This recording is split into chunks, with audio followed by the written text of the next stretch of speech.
Hello, hello, hello. How's things?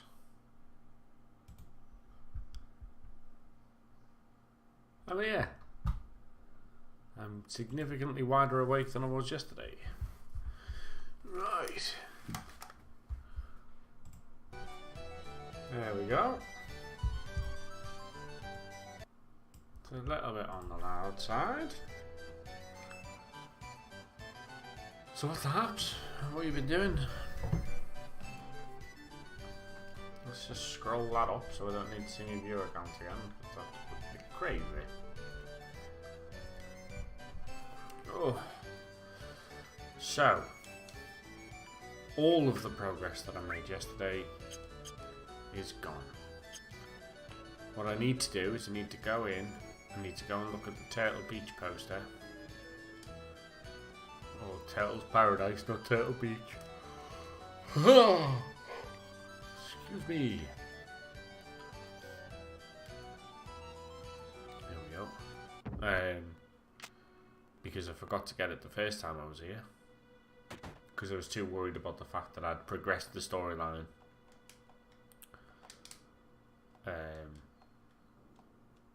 Which was not my intention.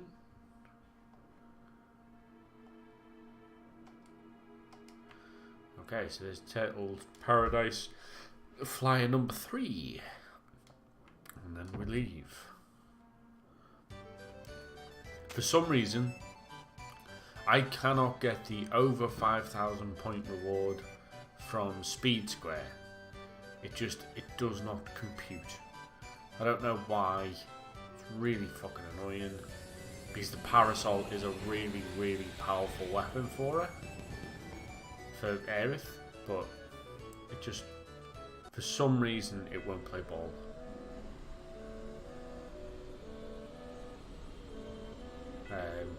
I have been meaning to delve into the dev files to see if I can find the line of code that applies to the parasol, but I mean, it's going to take me a long time to find. And realistically, the point at which it changes from disc 1 to disc 2, I need to have found it before then. So, that's unlikely to happen.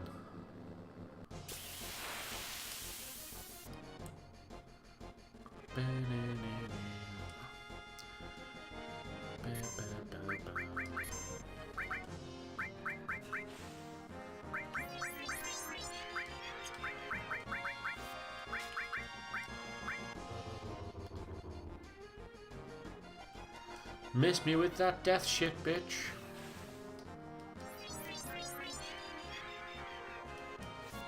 Niff. Yuffie's health is really low. Why is Yuffie's health so low? She got all of the summon materia or something.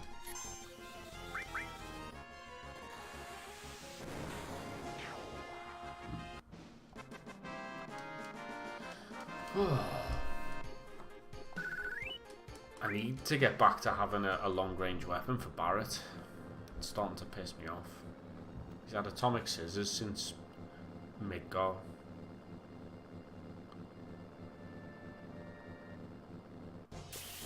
Come on!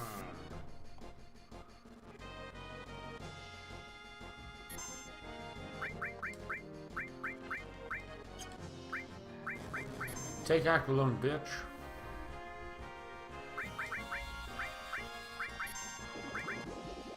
Doubt it'll survive one, but you know, just in case he.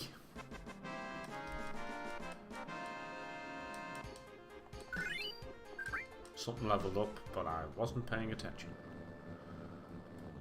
Right, so we've got a fight with Reno and Rude, which also involves some of the greatest model work. Look at look at Reno's legs.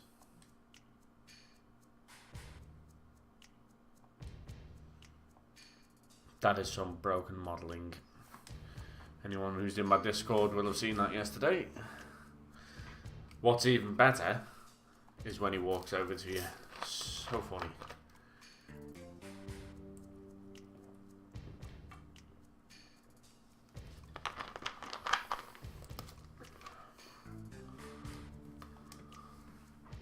Right.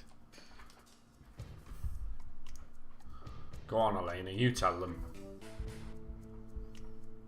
Because you're the most loose-lipped of all of them.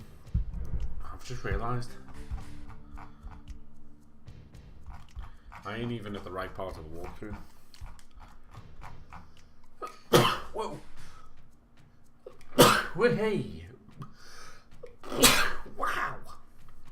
Ah!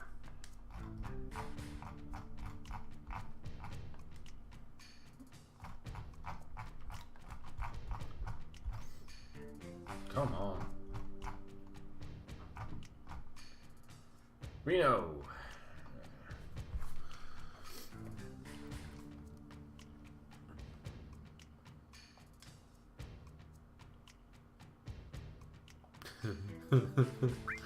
That is so broken. Why?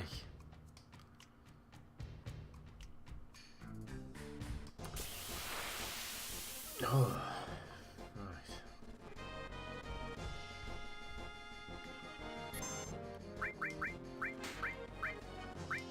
Aqualung, attack, and Aqualung. I think it's two of them. Kills them off. Could have been three.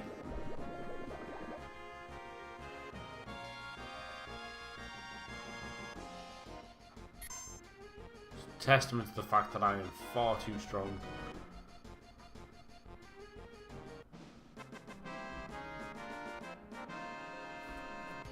It's not Reno or Rude that I have to steal from, is it? Right.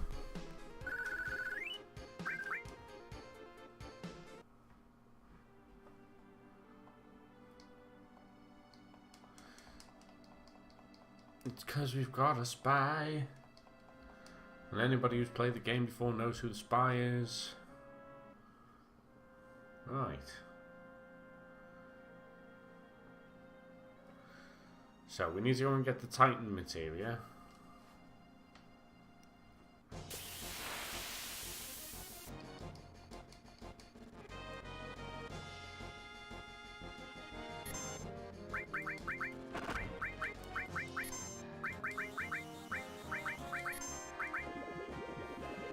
Once we've got the Titan materia, we can actually go into Gongaga Village. There's a couple of bits in there, but not much. So weapon for Kate Sith, not that I'm going to use him.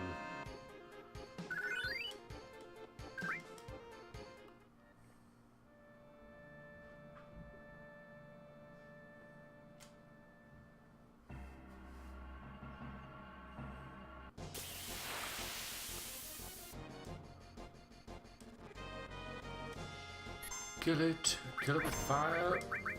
Might actually kill it with water.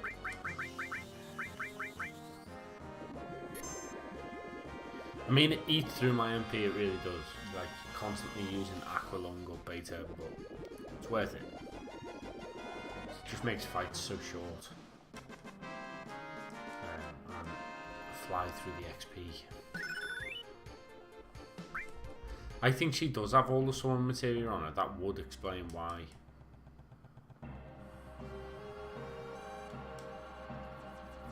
Here's the helicopter with Scarlet and Sangin.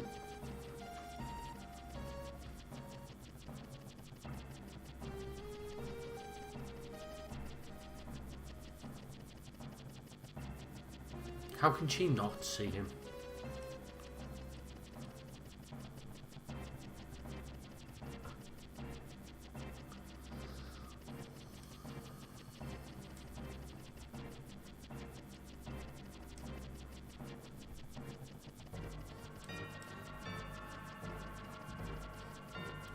See, the thing is, right, Hojo goes, and if Hojo leaves, what happens to all of his staff? Do they just, like, stop getting any funding? Do they just bin them off because their boss is gone?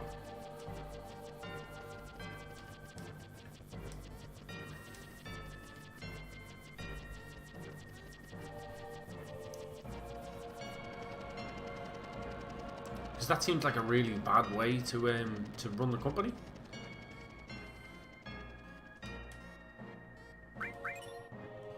Titan materia. Right, so let's have a look at this materia and the equipment. Right. Yeah, I mean, she's got a lot of minus on the max HP, hasn't she? Jesus. Revive is ruthless for max HP. Yeah, I do need to fix the materia for everyone. It's all over the place. Right. I don't think I can do Aqualung.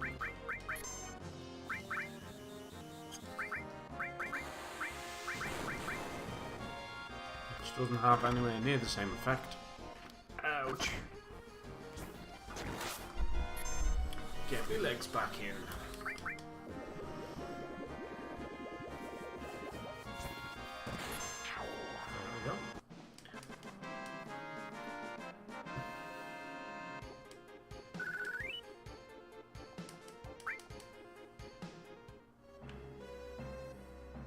I found out as well that one of the difficulty mods that I've got installed as part of the difficulty mod pack, it means that your leveling up curve matches your progress in the game. So they've balanced it a lot better, basically. It's a plant, so fire 2, we presume. Sound. Jesus. Yeah, so basically they made it enemy skill materia. Oh no, I know where it is. I had a confusion moment there. There we go, death blow materia. And then into Gongarga village. So yeah, basically, providing that you don't run away from a lot of your encounters, you gain enough XP in each area to prepare you for the coming battles. So you will always be the right level to fight those battles, and it won't be an issue.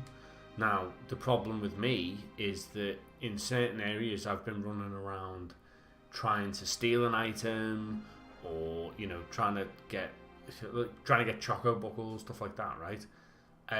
So that's meant that I'm over leveled, and I will stay over leveled now until probably very close to the end of the game, which I'm not sad about. I just find it a little weird. Buy accessories. What have we got? I will have one of them. Mystify. Time. I have everything else. Go on then, what's your story?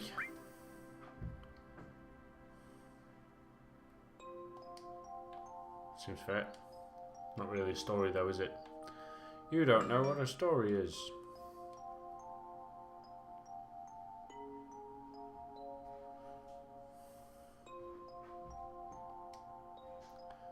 Well, if I had Aerith with me,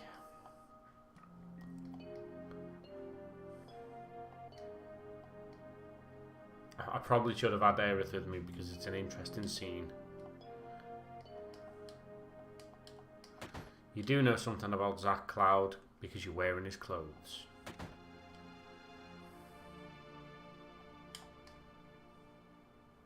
I'm here to shop. What do you sell? Do with a couple of tents, if I'm deadly honest. And hypers and tranquilizers.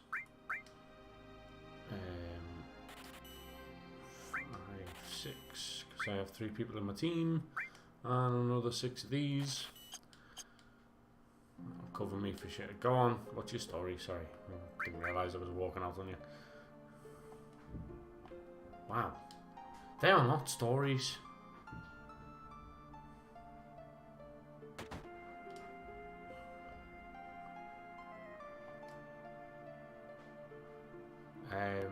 Yeah, I'll have a room. That's fucking scandalous. 80 gil a night. Thieving bastards. Thanks, man. I'll just loot the chest that's here as well. Thank you very much. Hero story. It's crazy. Sounds horrific. Nobody cares.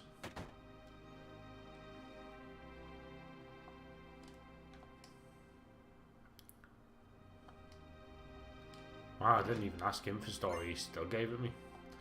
Right, so there's the white megaphone. So, I think that is everything. So what we want to do...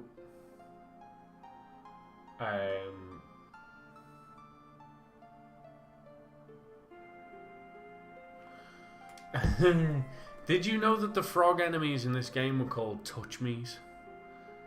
That's my spirit animal. Straight away.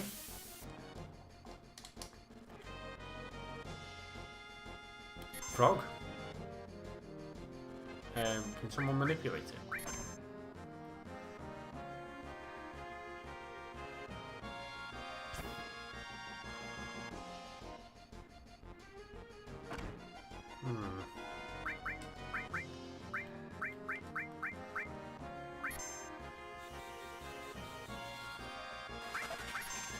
Fuck all those guys can do. Manipulate the fucking frog. Right.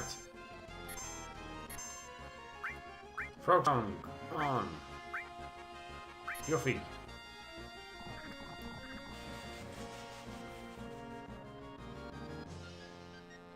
Okay, and then frog song on Barrett. And then kill it.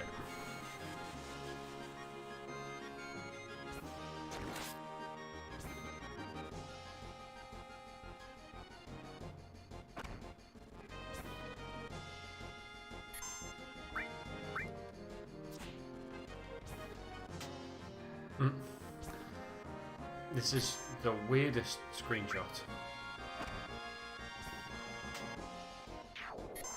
There we go. So, Frog Song lands on both before I even left this fucking forest. Amazing. I am ahead of the curve here today. I'm having a very good day. Right, let's get the car. So, we're going to Cosmo Canyon, right? Now, it's important to point out that if you get close to Cosmo Canyon with the buggy cuts out, and you've got to... Oh, they teach me something, don't they?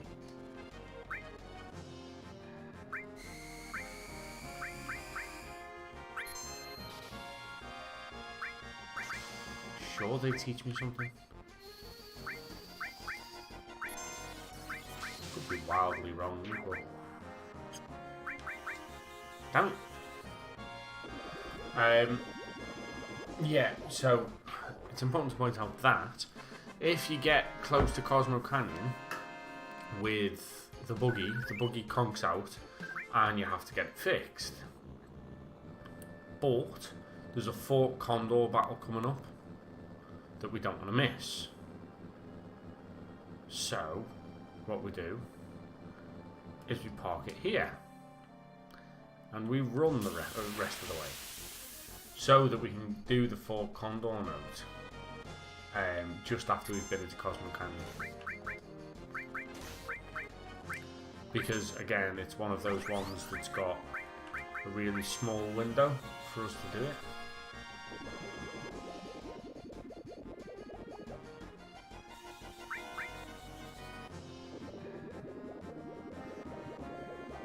Aqualung fucking heals them, and I did it twice.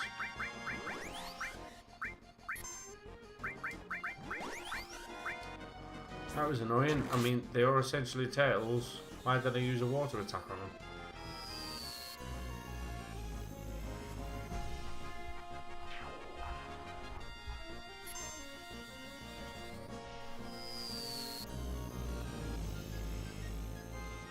kill him.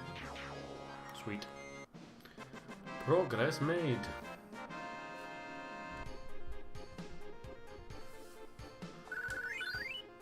Now, it's also important to point out that we want to date Barret, as ridiculous as that sounds.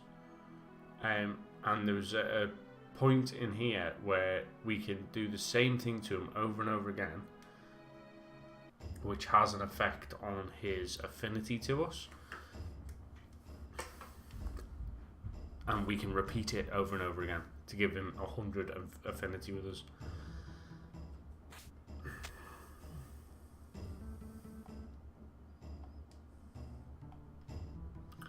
Bugenhagen.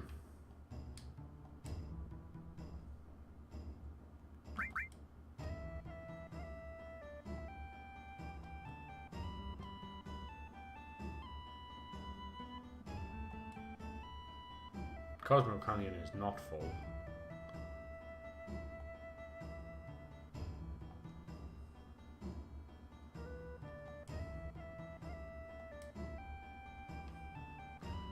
Seems peculiar that Nanaki wouldn't tell you his name was Nanaki. Okay, so we have come into Cosmo Canyon.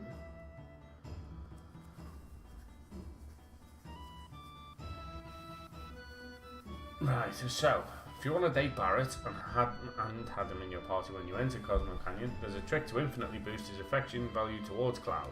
Look for Barret in the room behind Tiger Lily's weapon shop and choose go on, followed by yeah, whatever, right? Now, Tiger Lily's weapon shop, which is not this. I don't know my way around Cosmo Canyon very well.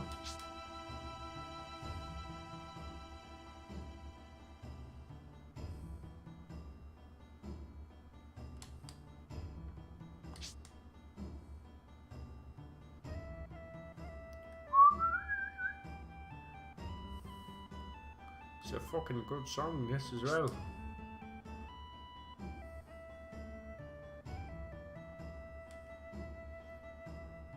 Tiger Lily's weapon shop.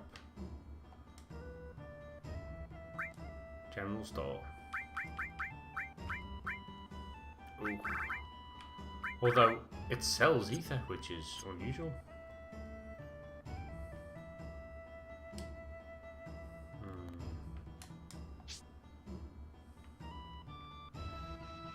Where's Tiger Lily's weapon shop?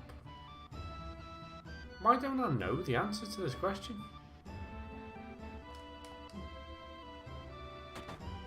I've been in there.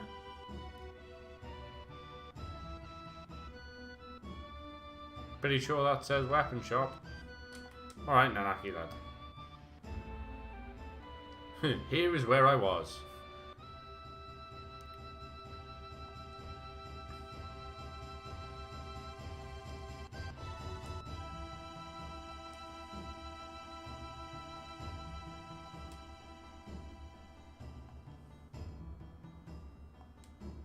Bugenhagen.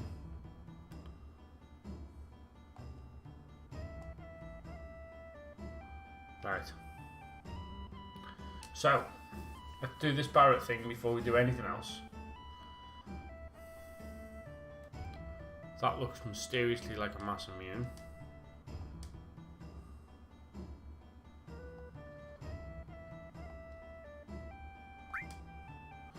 Okay, weapon shop wise, come on, let's talk to me.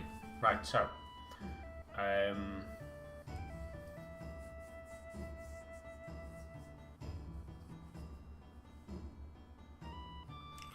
let's fuck that off first.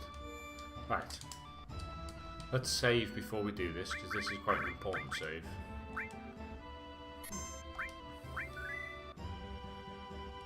I will put it there as well. Alright. Area behind... Right. Where the fuck is Barret? Barret!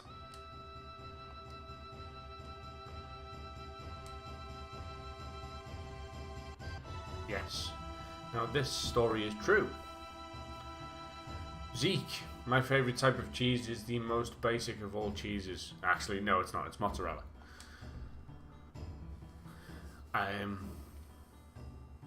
Right. So, saying to Barrett, saying go on, gives +3.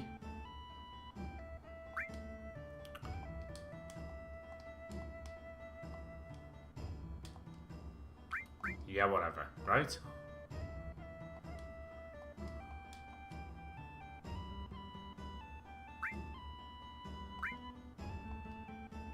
Ah, I see.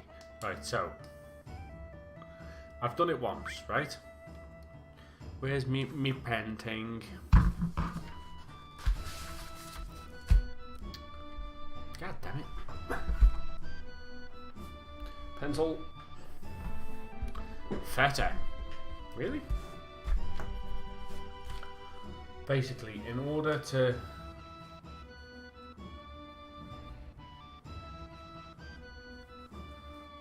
we need to greatly boost our affection with Barrett so that he actually takes us out on a date. I personally would say around about 50 times. Right, so there's +3.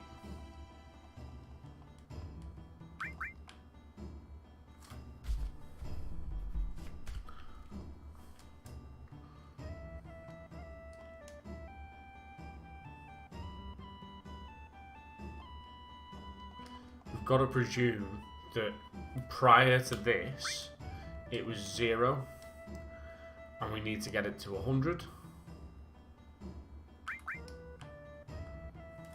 So there's 3. Each one of them is +3 to affection. I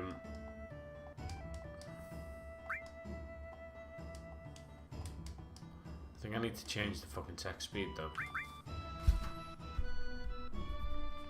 So, if each one of them is 3, then 10 is 30, 20 is 60. And let's change that text speed. There we go.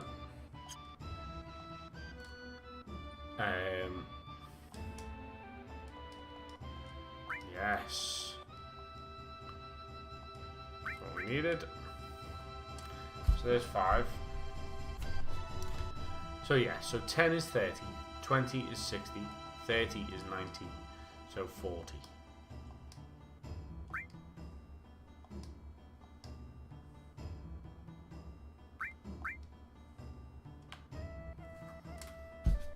We've currently done it 6 times.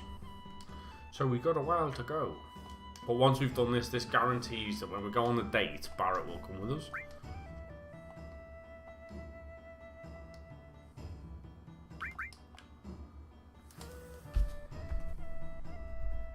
Which is just going to be fucking hilarious. Very peculiar, at least.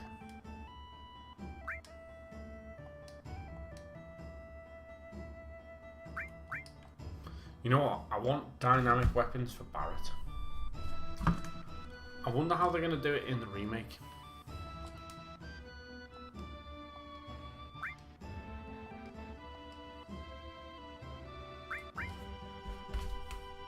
It'd be nice if they, like, you know, said anything about the remake at E3, but they didn't. They just binned it off.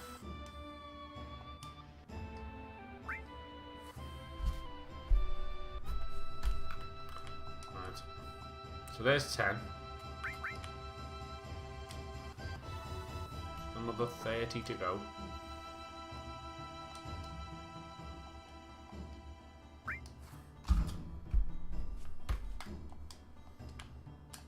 I mean, it's not the... Oh, dick.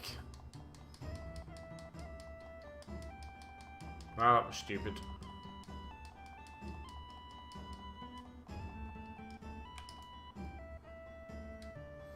That was the same piece of dialogue over and over again, and I didn't realise for a long time. Oh, no. No, I'm not.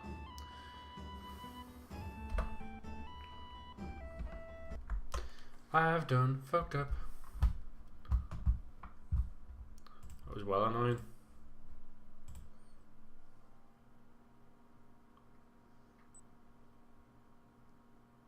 Mistakes were made.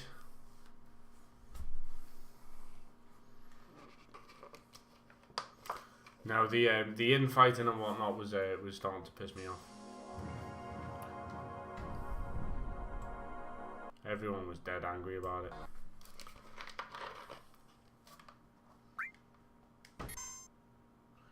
Oh mate, gutted.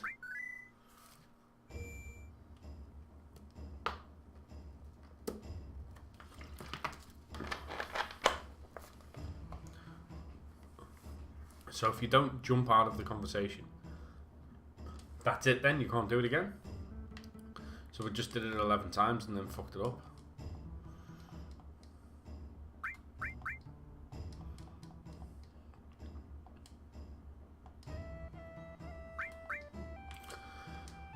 Right, let's change that text speed again.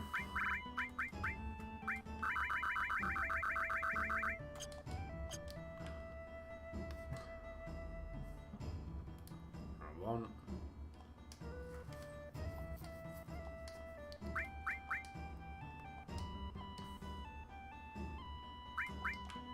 Two. So to do this 40 times is really annoying, but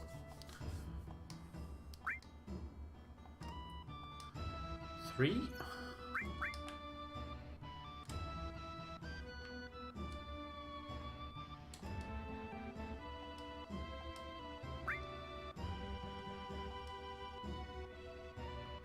Foe.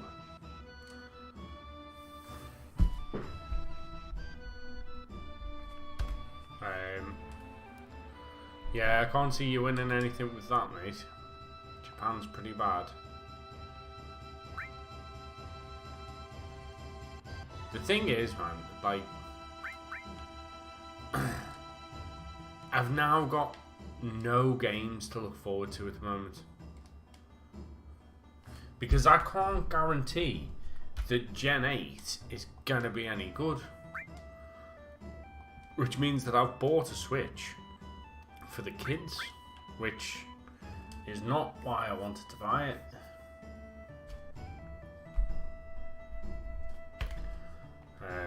Wildly annoying.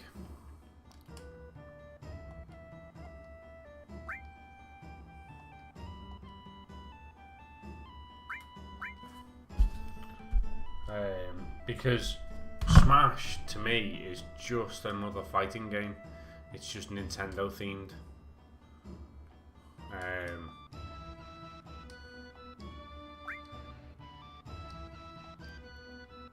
See, the problem with the Switch and kids, right, is that it's a fragile console, if you know what I mean. And just having it plugged in console mode all the time is just going to kill the battery. Reminds me, I should probably pull that out.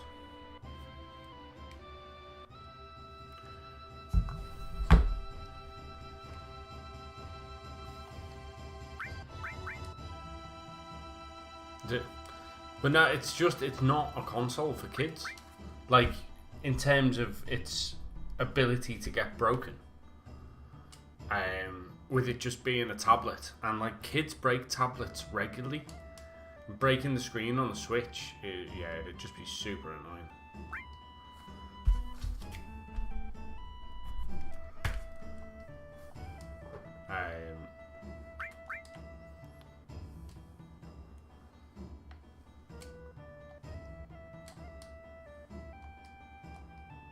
But yeah, Smash Bros is just,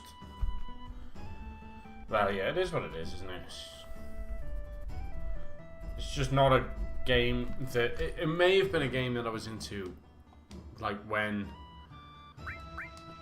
I used to have groups of mates around to play games at my house and stuff like that. But not now. Not when I've got nobody to come around and play shit like that with. There's no point.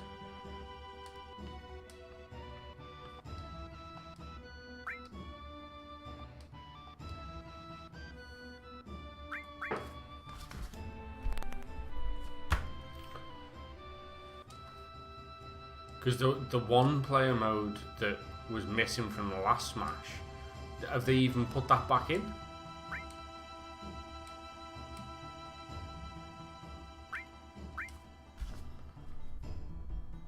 Because if they haven't put adventure mode in, then the game is really not worth me playing.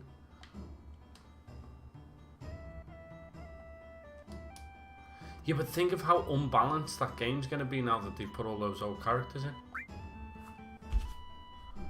You add that many characters with that many different movesets, then it's going to take them a month of Sundays to fucking balance that game. You're going to have clear-cut, better characters than others. And there's going to be a huge amount of that roster that just never gets used. Because they pale in comparison. Someone will always pick, you know, a ridiculously hard-hitting character who's fast, which there always will be.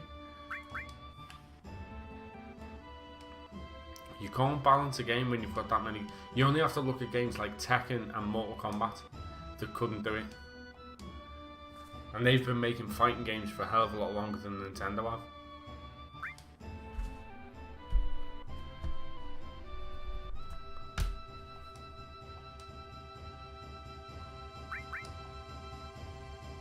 What I need, right, game-wise, is I need, like, casual RPG. And casual RPG at the moment, really, for me, was Pokemon.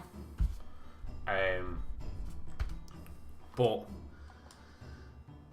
because they've missed it so badly with Pokemon Let's Go, and, like, Sun and Ultra Sun weren't particularly good games. While they've got, like, the models, but the thing is, Pokemon is open world.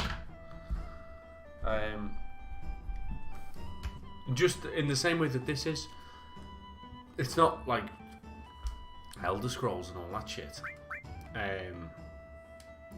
It's open world, as in you get to a point where you can go anywhere, but you can't do that from the get-go. Which makes it a better game because you earn the open world.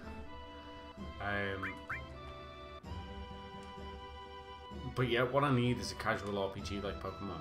But the way that Pokemon has been going over the last, like, 2 years, it's getting to the point where I'm thinking, do I even want to play it past, like, Gen 6 maybe?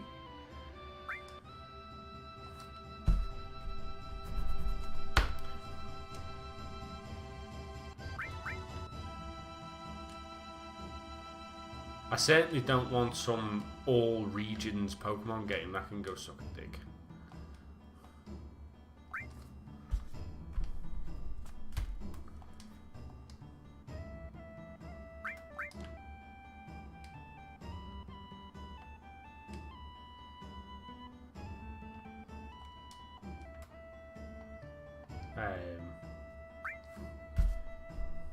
But I don't know. As I say, I just want casual RPG at the moment. You know, because obviously I'm streaming on Twitch, and so the game that I'm streaming on Twitch can be anything. It doesn't matter. It can be as inclusive as possible, as, like, absorbing as possible, as immersive as possible. But then I obviously play games in my own time. When I'm not streaming on Twitch, and when I'm not working, and when I'm just chilling with the kids. And the problem is that I can't play an immersive game.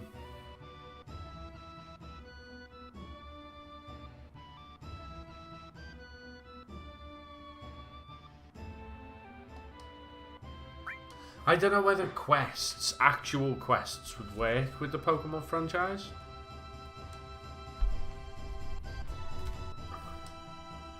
As much as I'd like them to actually add something. I'm not sure. I mean, maybe they would.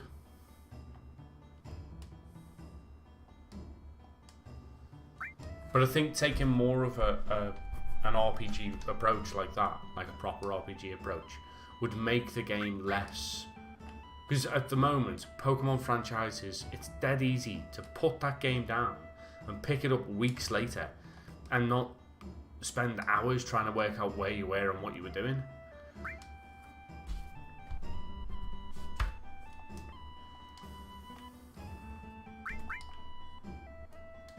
That's what I like about the game. And as I say, I need a game that I can pick up and play and not invest thought into it, if you know what I mean. I don't need to think about what I'm doing in the game. I don't need to think about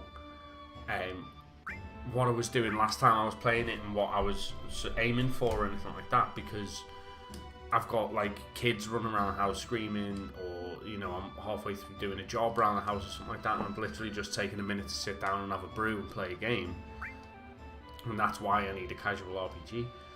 And there's no shortage of casual RPGs out there. I just wanted a fucking new one. Which is what's pissed me off about E3, is that not one of the games that's been announced is one of those types of games. The only game that I've seen that's coming out that looks alright is a game called Tunic. Which is, if you've ever played Bastion, it's a little bit like Bastion. And I'm hoping that it's like a casual RPG, but I have a feeling that it probably isn't.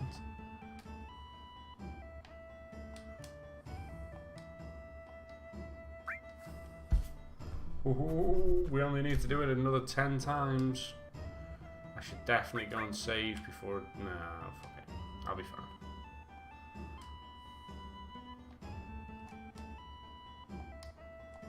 I'll be really pissed off if he doesn't take us out for a date though, after doing all this.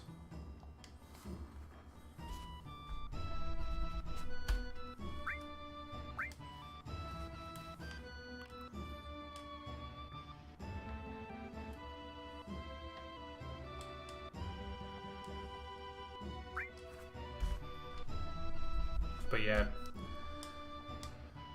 because I need to separate what I'm playing on here and what I'm playing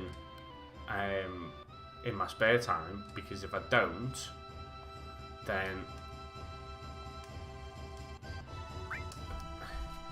well, one, it's like, for instance, in my spare time when I've not been streaming, I've wanted to play this, but I've thought no, because there's stuff that people who are watching this want to see, and so I don't want to deprive people of that, or deprive people of the chance to see it.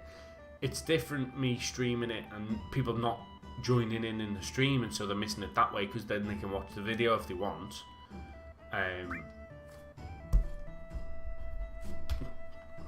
But I'm going to do another 10 because I think I've duplicated here. What was I saying? Oh yeah.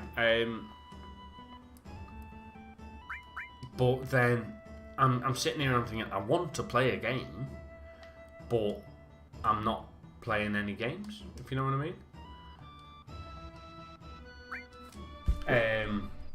And so I wanted a casual RPG. I actually started playing Skyrim, and I was like, nope, I cannot play this game, because you need to invest too much time into stuff like, you know, blacksmithing and stuff like that. I need to know where I've left off, which isn't possible with a game like that.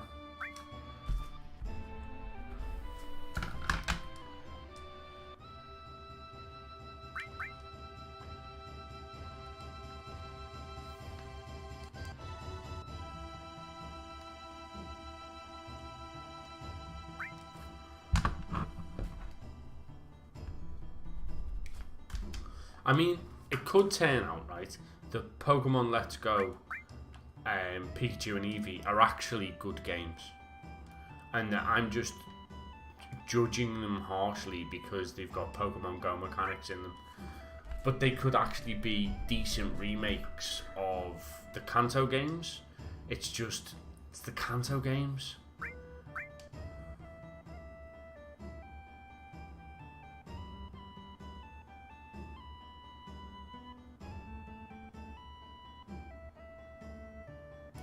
I know.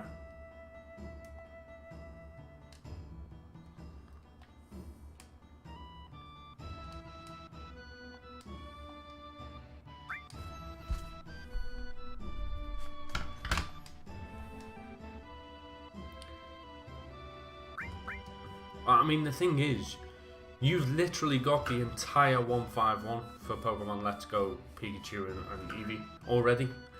Like, the game is rewarding the people who stuck with Pokemon Go. And to me, for it to be a new game, it's just fucking daft. I just don't get it. Because to me, it just sounds like Pokemon Go without the novelty of walking around, which was the whole fucking thing with Pokemon Go, was you were walking around in, you know, IRL, fucking catching Pokemon, and that was the draw for it for a lot of people, was you felt like a fucking Pokemon trainer.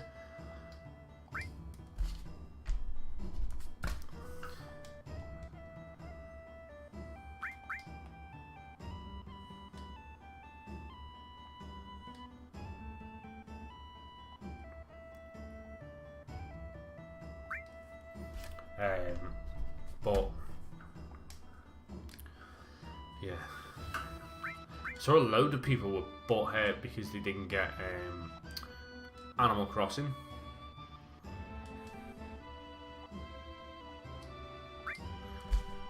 And there's another game that I just can't see the point in getting invested in. I mean, I like walking, right?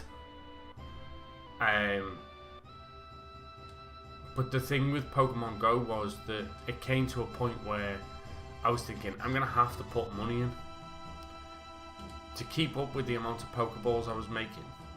I was using every time I was walking somewhere. I was like, I'm going to have to put money in, and that is not what I wanted to do. It's another microtransaction game. And so what they've done with Pokemon Let's Go is they've taken all of the mechanics that they thought people really liked from the Pokemon Go game, which was like the throwing the Pokeball, the no fights, no wild animal fights, and only trainer battles, or well, you know, I have a feeling that the battles again will be very much like the battles that are, you know, for the gyms and stuff in Pokemon Go, which to me is balls. But then they've took out the stuff that the people genuinely liked, catching the Pokemon and filling the Pokedex. Now people have already done that on Pokemon Go, so they don't have to do it in Pokemon Let's Go. They've already got the rarest of the Pokemon in the games, which is Mew. You've already got Mewtwo, you know what I mean, like, and that's early on in the game. You've got to hope that that part of Pokemon Let's Go, Pikachu and you've got to hope that in Let's Go Pikachu and Eevee that the Pokemon Go Park in-game isn't available until post-game. Because if it's available pre Elite Four, if they've even got the Elite Four in the game, then that's gonna seriously ruin the game, because people are gonna have like ridiculously high CP Pokemon for doing stuff like the 8 gyms.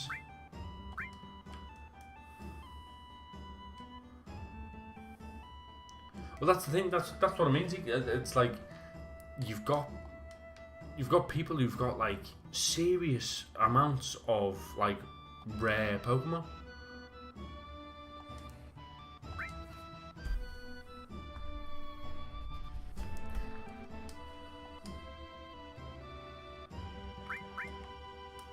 Only 2 more to do, and then we can actually progress stuff.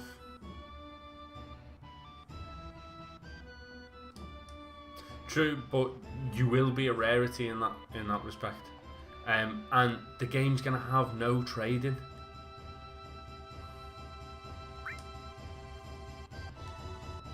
If the game's got no trading, then how are you gonna get stuff like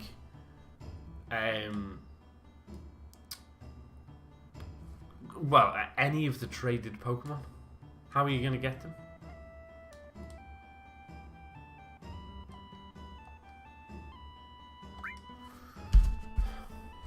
There we go. I've done it around about 50 times. That should be enough.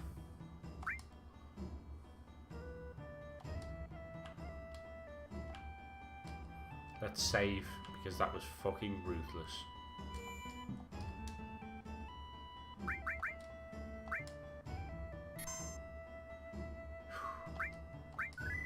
That took 20 minutes.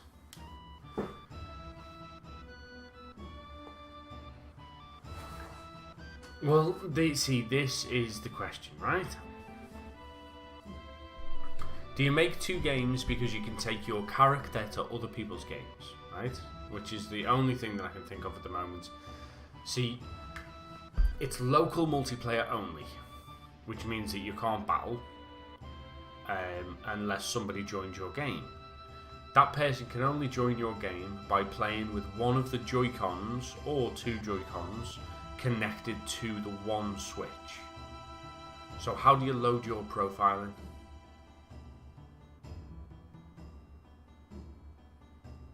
You can gift people stuff. I know you can send gifts to people, which I presume would be Pokemon. So in that case, then that probably is what they're going to consider to be the equivalent of trading.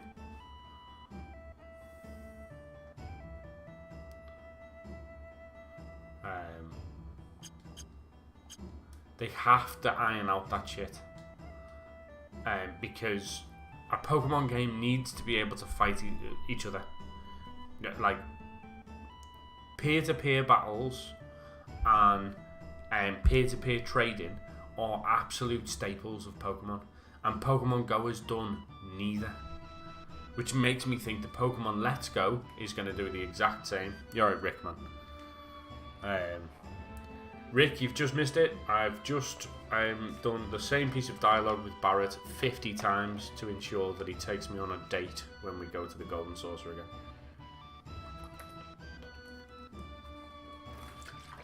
It was the most riveting 20 minutes of game footage I have ever been a part of.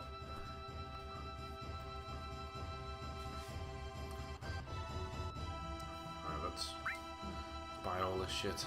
I do not have enough money. Shit. What have I got that I've got an abundance of? I mean, I'm gonna regret selling that, but...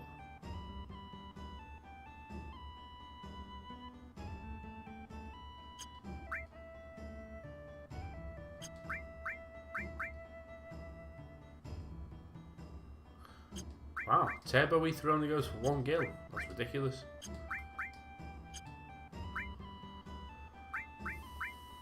Damn.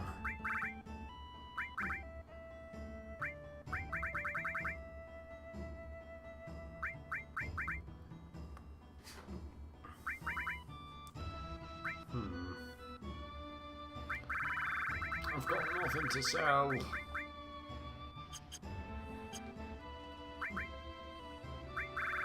What I need is a mastered ore material.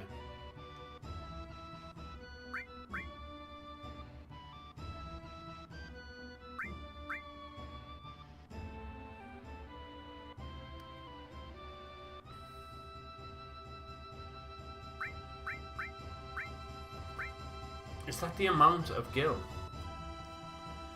Yeah, basically. You just go...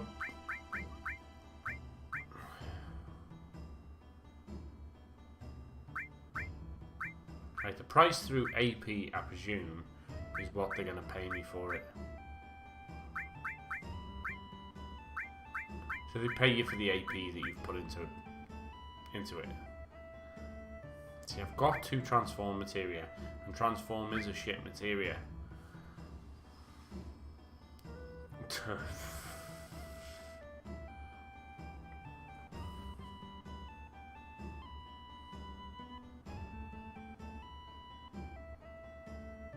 Smash, just... It doesn't matter how many characters they put in it, it's still just a Nintendo fighting game. I understand that there's a huge competitive side to it, and it's the same reason why they still hold a Street Fighter and Tekken tournament every year, right? But it still boils down to the fact that for most people, it's just a button bashing game. And it's a party game. And it's no different to me than Mario Party.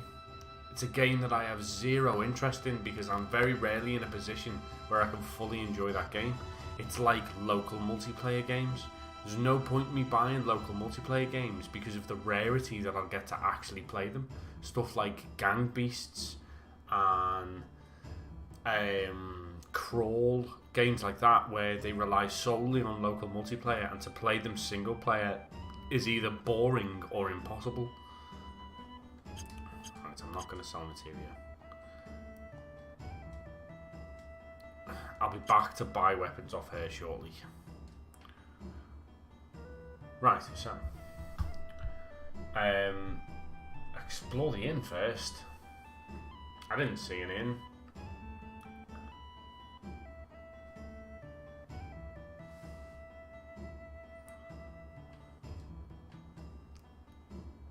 Don't progress storyline. I really don't want to progress the storyline. Explore the inn first, where you can enter by the door on the right. Read the Tale of Paradise flyer. Number 5 upstairs. Look for an elixir in the bedroom corner.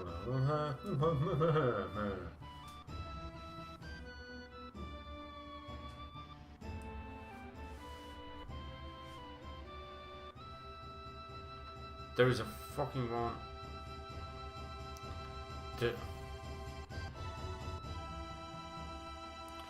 There it is. Turtle's Paradise newsletter number 4, which means number 5 is outside. Yeah, you've got to unlock them, but the reason that they do that in Smash is to get you to continue to play it, right? So that you can unlock new characters. Most of them are fucking clones. Well, not most of them, that's unfair. A lot of them are clones. But the thing is, if you're playing it on your own, what's the point in unlocking characters? Is this the inn? This looks suspiciously like an inn, which means there's a Turtle's Paradise flyer somewhere. There we go. Yes. So, both Turtle's Paradise flyers got here. So, elixir in the bedroom.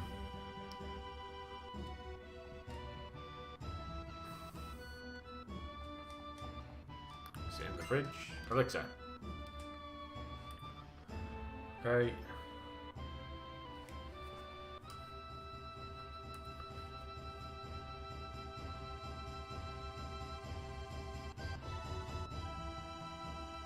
Greetings, you're right, Scrib. Yeah, Wii U Smash was lame for unlockables, right? And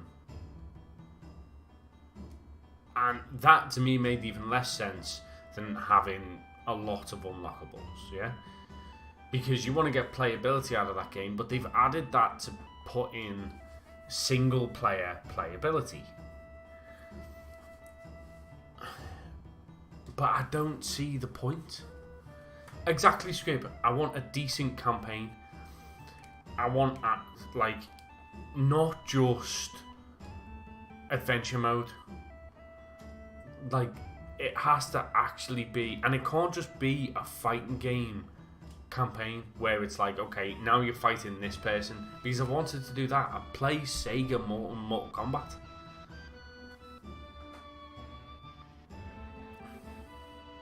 Is she the materia shop, the one in the back where Barrett is? No.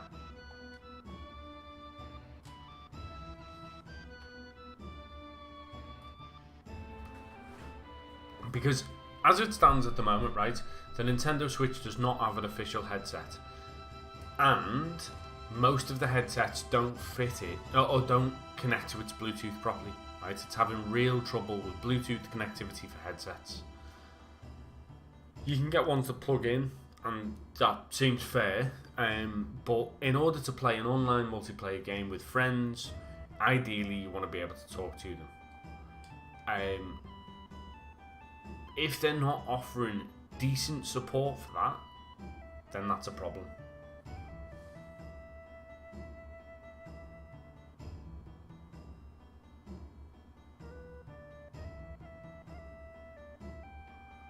Where is this fucking materia shop?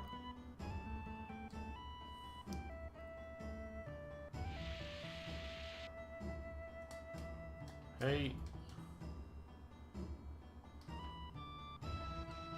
You are not the materia shop, so you do not help.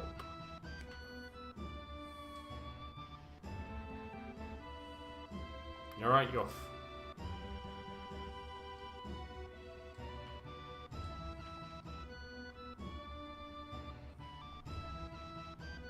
Amazing.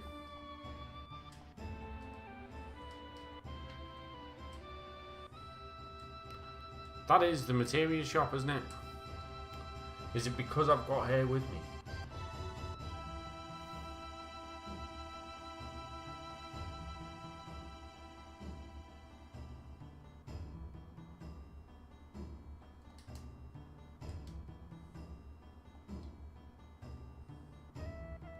Yes, I'm here to shop. Get up, you dick. Okay. Oh, really? That's a lot of money. Damn! I want them, I just can't afford them right now. I don't know what I spent my cash on. Oh no, yes I do. Spent my cash on the fucking basketball game. Okay, climb the ladder.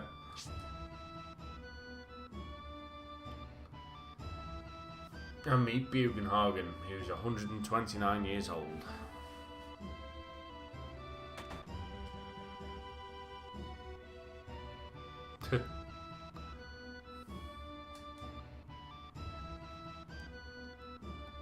See, I never got into Splatoon either. I'm just, you know what, right? At some point, I'm going to look back on this E3 and go, you know what, that's a good game, or this is a good game. But at the moment, I'm just really, really butthurt that there was no Gen 8 announcements and there was no Final Fantasy 7 Remake announcements. That's pissing me off. Because we know that Gen 8's coming. The fact that they've been working, the fact that they're releasing Pokemon Let's Go this year is testament to the fact that they've probably nearly completed that game. But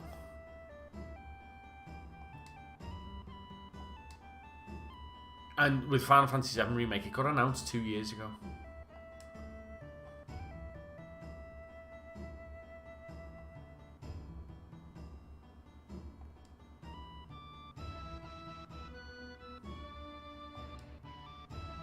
Right, so are you trying to tell me that Bugenhagen wasn't, like, didn't have a green bottom to his body and he was floating around, he was actually sitting on something? Is that what you're telling me?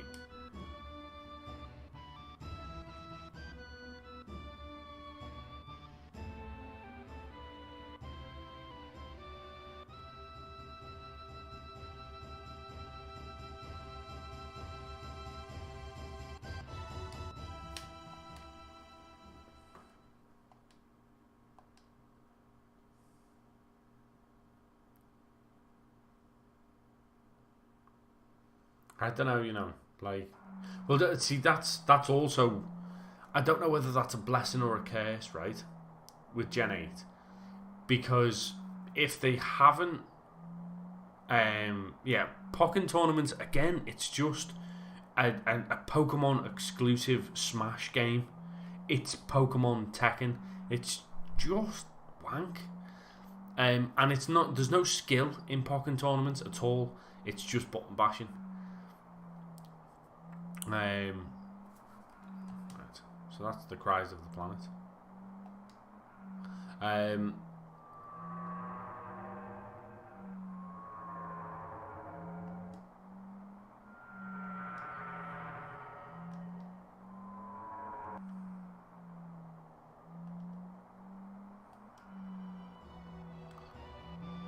So, but yeah, sorry, this is a really good bit of storyline here. I forgot about it. I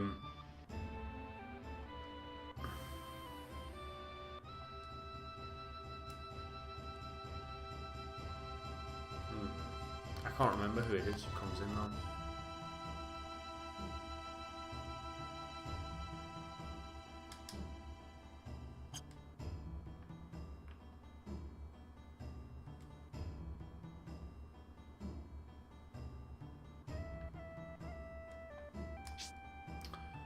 Right, who do I want to take up there?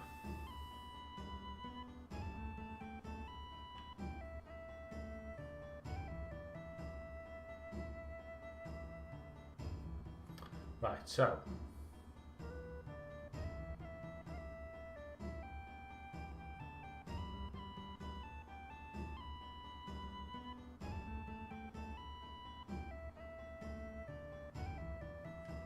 that's ridiculous.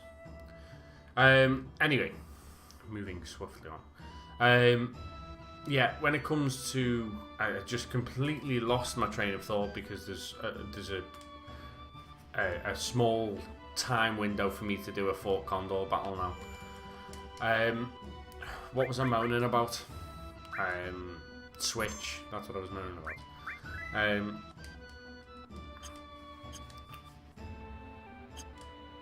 Yeah.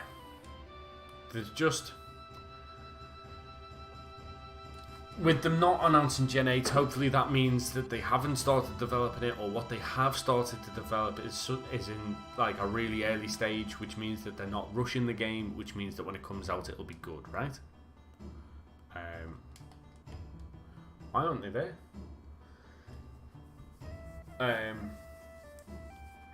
Kate sits in the kitchen. I have, mate. I just don't have a picture for it yet.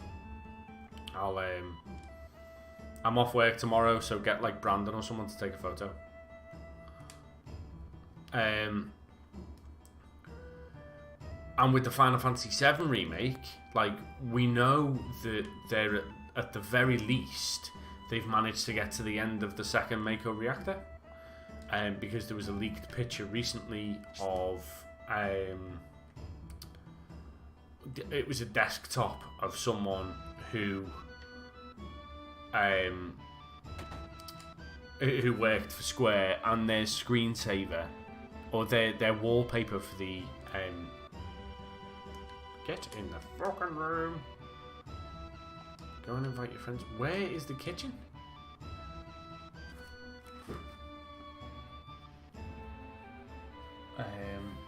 Right. Head down and go inside the kitchen to find Kate Sith. You talk to him or any other party member to form a team. Basically, I want to take Barrett up there, don't I? I want to take Barrett and Yuffie.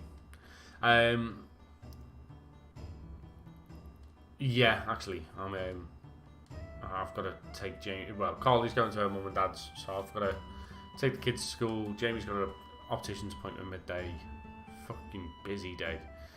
But yeah, I think with Final Fantasy VII Remake, at least the very least that they could have done was show us a little bit more gameplay. Just a little bit more gameplay. That's all I need. I've just run right past where Barrett is. This is starting to get annoying.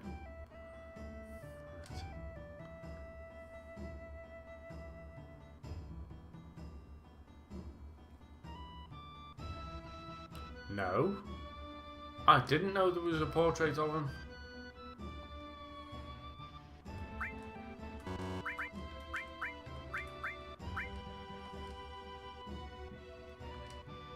Do you know where it is?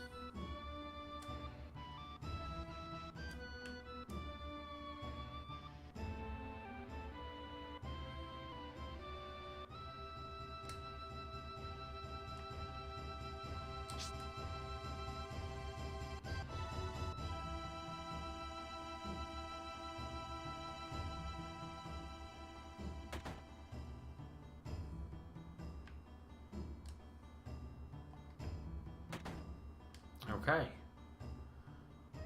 This should be cool with... No way.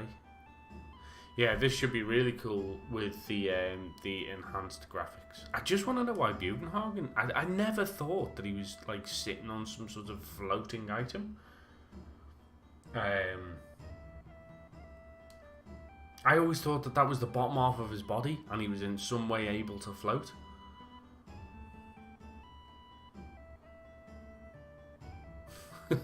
That's fucking weird.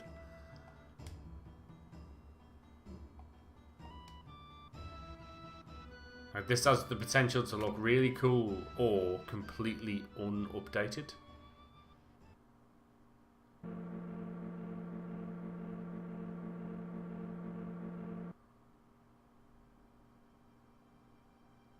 That's not bad.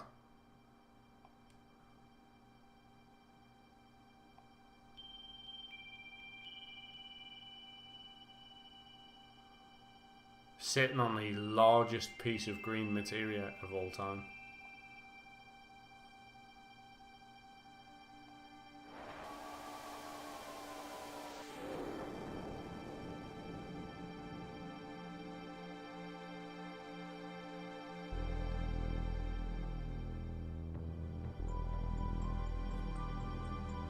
I do really like this sequence.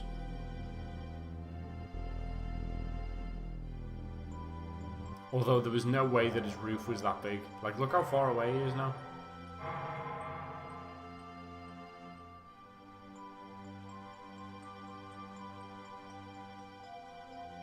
Whew.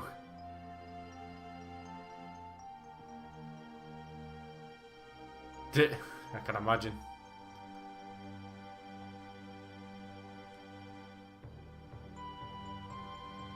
Eventually, all humans die. What happens to them after they die?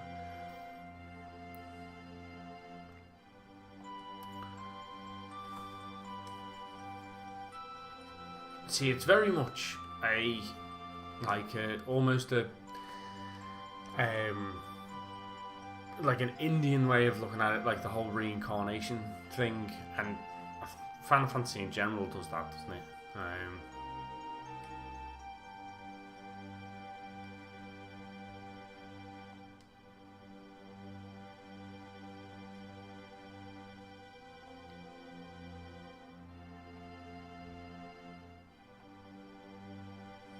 So it shows us the planet. It does look pretty dated, I've got to be honest.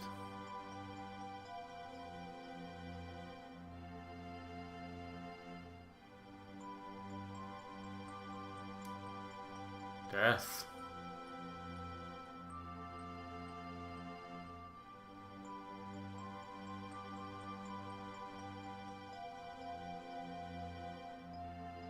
So it takes a tree and a person to make a person.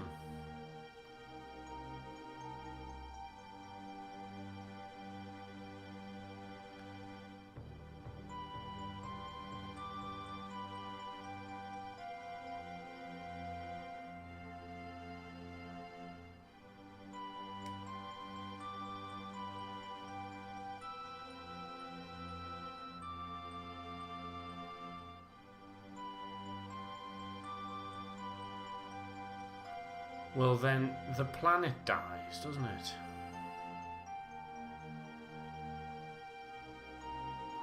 That's not strictly how it would work. It wouldn't just fall out of space, because that's not possible.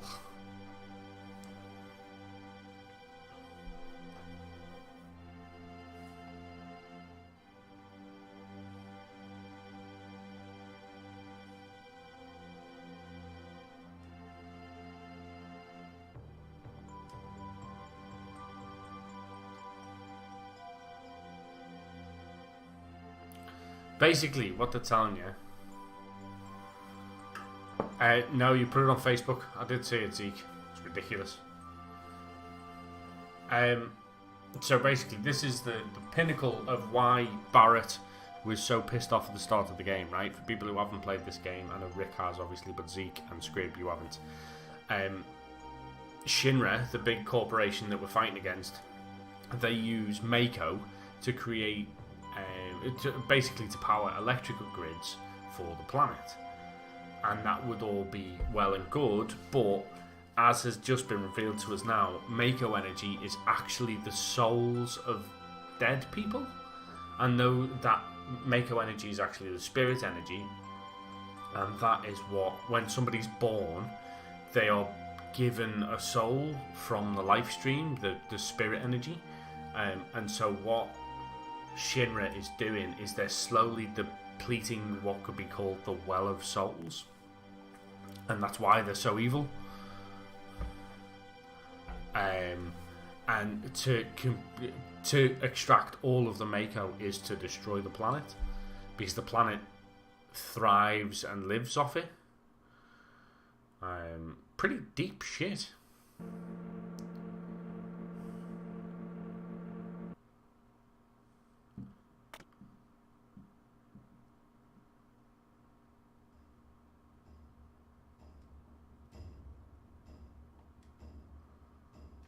And the general consensus with the ancients is that they came here to develop the planet. They came here to give it a live stream. This is the PC version, and you're right there, Theo, Theoke, as it were. Yeah, it's PC, but it's modded to death. Okay, large hall with a steel door.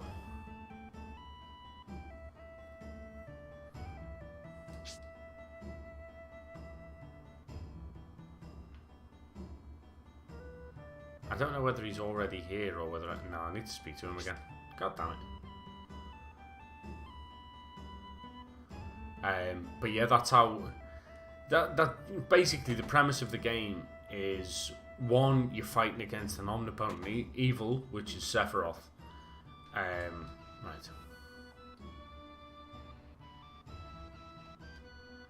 So are we gonna go downstairs like you and Arden? Come on. Well, as I say, Theo, it's because I've got a load of mods installed. So, like, I've got a GUI mod installed. I've got dynamic weapons. So, whatever weapon you've got Cloud equipped with appears on his back. There's a lot of really, really good mods there. If you've got the PC, I mean, you don't even need a good PC to run it. You could probably run this on like a 3 or 4 year old laptop and it would still run well because the game is so old. Right, so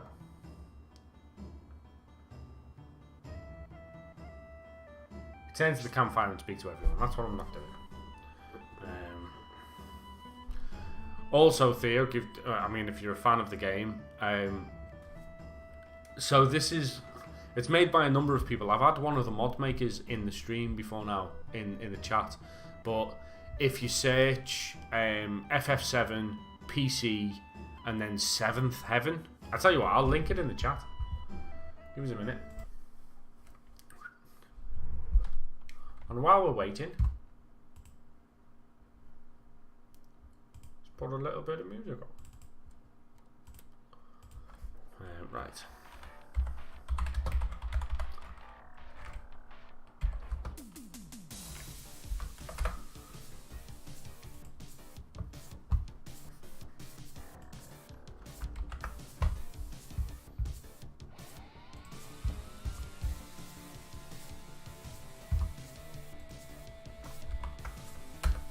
There you go, man. If you can get, that'll work with the Steam version. It gives you a full tutorial on how to work it with the Steam version, the PC, and the Steam version, the PC the original PC version, and the re-release by Square Enix in 2012.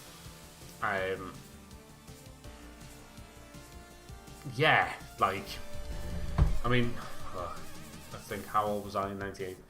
I was 10. I think I was either 10 or 11 when I was playing this game. Rick, who's in the chat, me and him played it. Right. Okay, now that we're back to the game. There we go.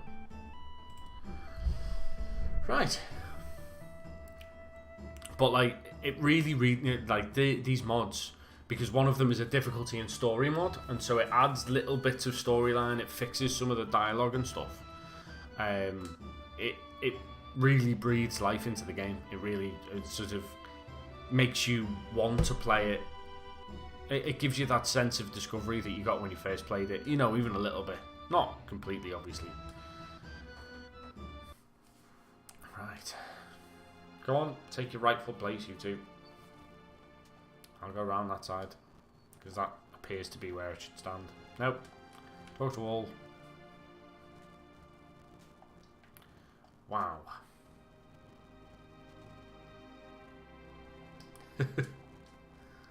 No, I am genuinely looking forward to the remake.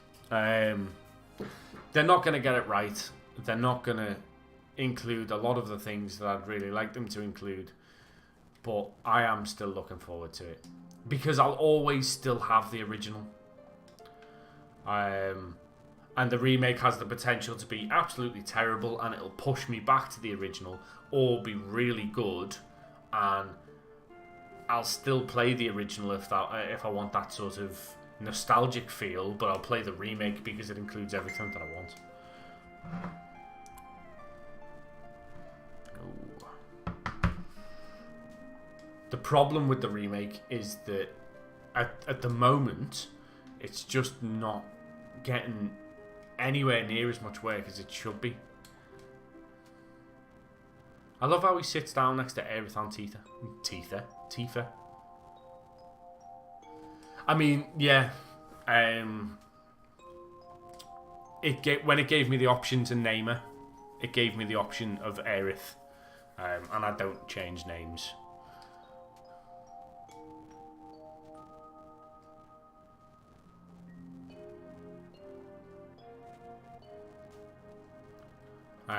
The only problem with this, and I'll just post the picture in the... Oh, no, I can't. So some of the models are broken. Really, really badly broken. There was a fight I did before with Reno and Rude, and Reno's model had his legs behind his head. 6, I haven't played anywhere near as much. I think I've only played through it once or twice. So... It's good, but it didn't... I mean, I'm looking at... I've probably started Final Fantasy 7 about 40 or 50 times. My favourite as an adult now is 9. I really, really like 9. Right.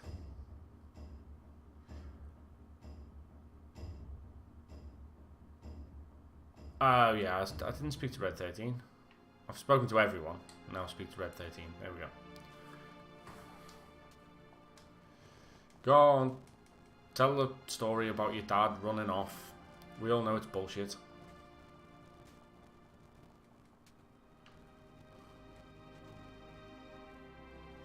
See, that's probably because of the age you would have been when 8 came out. 8 came out at a perfect time for me because I completely and utterly identified with the angsty teen who didn't want to speak to adults shit. Really? I don't want him though. Okay. Yeah, and so I really, really liked 8 at the time, and I still do like it. Obviously, 7, 8, and 9 are still sort of my top 3 games. But yeah, I don't like 8 as much as I did when I was a teenager. Some of the dialogue is really fucking awkward.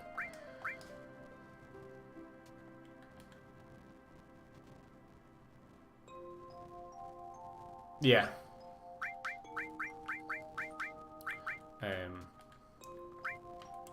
Order. No, yeah, well, yeah. Okay. So, take Yoffie's materia. Could have done with her fucking arm, though. Let's not give him an iron bangle.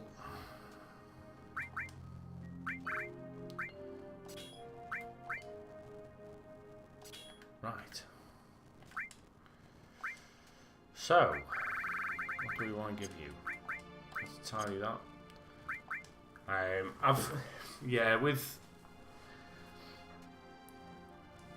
There's some stuff. I mean, 8 can be broken so easily.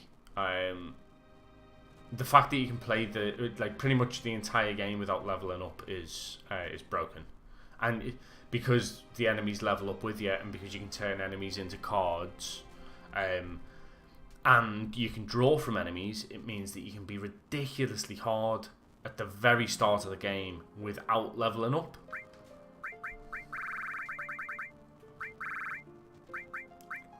Okay, so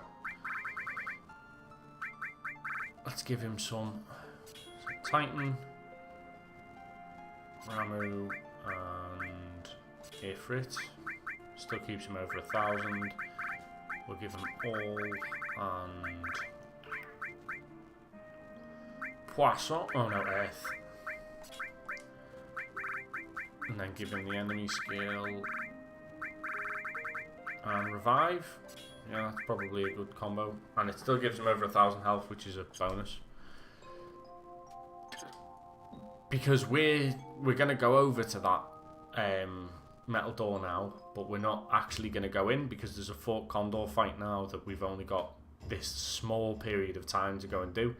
That's why I had to park the buggy outside of the canyon so that it didn't break down, so that I can use it to get back over to Costa del Sol. Don't know why I'm saving there. Well, yeah, exactly. That's the thing. When I did, because Absolute Steve has got a Final Fantasy 8. yeah. You don't want to eat it. But yeah, when I did Final Fantasy 8 last time, Absolute Steve's got a guide for it, and the Absolute Steve guide, I mean, it's not as in depth as his Final Fantasy 7 guide, but his Final Fantasy 8 guide, he tells you what to draw and when and how many of them and how long it takes and stuff. And I was like, the game was broken before it even got out of Balm Garden.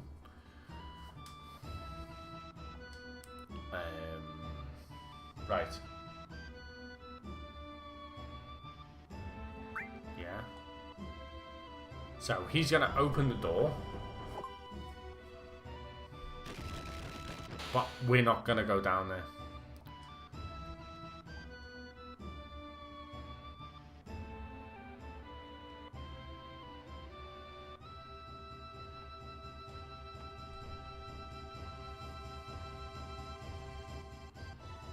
Right.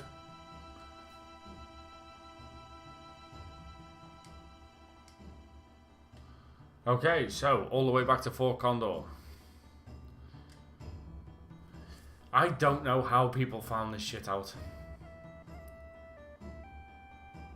Because to me, surely in this situation, it would be a case of going through the entire game, and every time you had a little piece of dialogue, you'd have to run back to Fort Condor to see if it made a difference.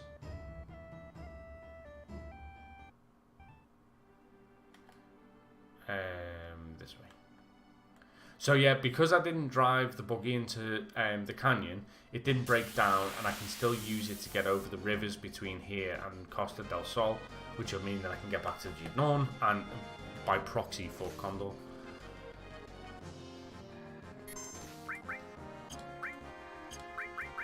Oh, shit.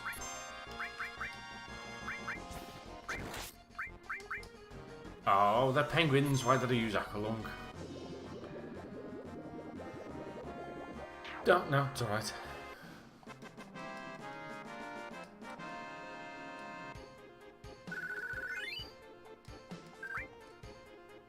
I need cash, so I can't run away from any of these fights.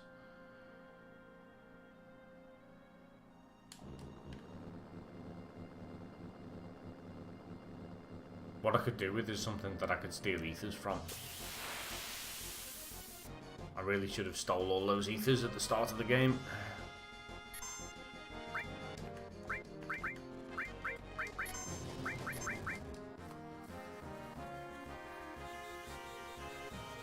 I could also do with sleeping, it would appear, because I have low MP and no ether.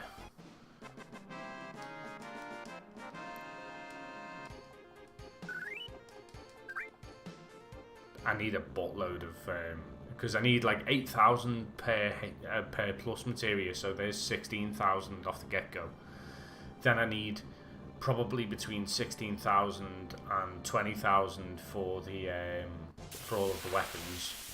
So I need some serious. I mean, I need like 40 to 50,000 before I go back to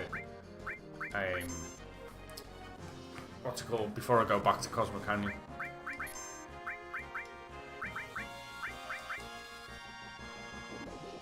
So I need to think about how I'm going to make that cash.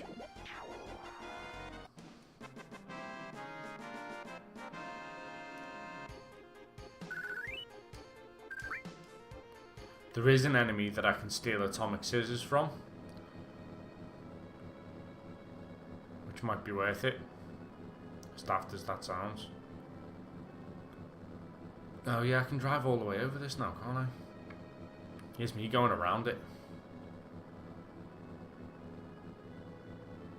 I've not got into as many fights as I was expecting to. Oh, fucking hate these things. Should have used magic.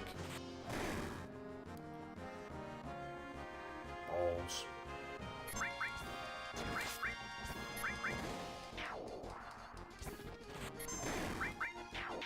Crap, sound. It's okay.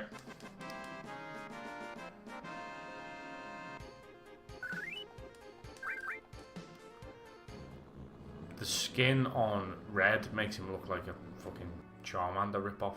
It's like he's got a fire tail.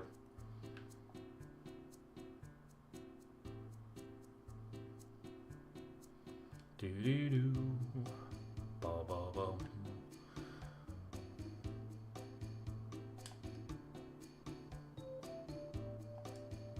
Pretty sure that girl was wearing a bikini in the original. The girl that's sitting on the plane wing.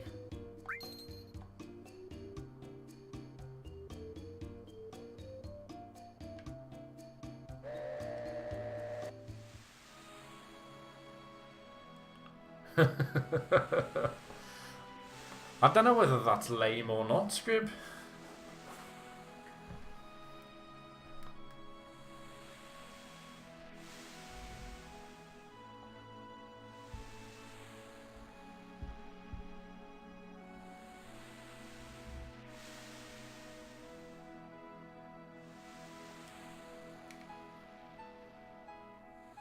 Congrats, though.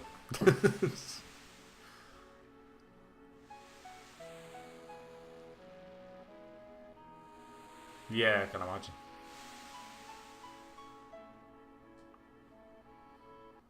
Let's be lazy and get ourselves a heli taxi.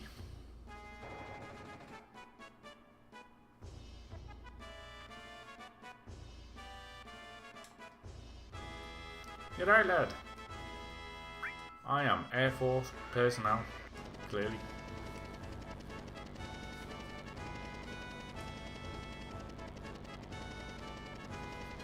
Only if I can take the dog with me. Ah, shit. That's not what I wanted to do. Oh well. Just have to get the lift down. Balls. Why did I do that?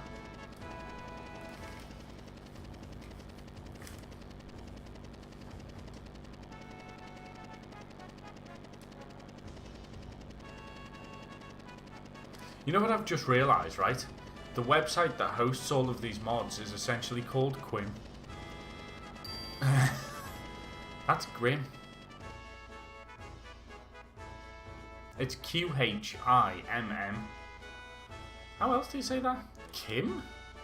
Or is it Quim? No, there's no U, I suppose. Still, it's close enough to Quim.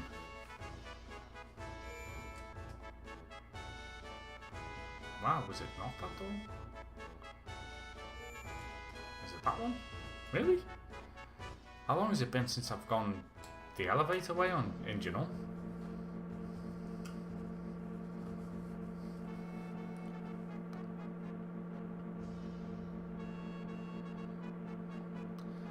I can't believe that I can't get the fucking parasol from the Golden Saucer. That's really, really pissed me off.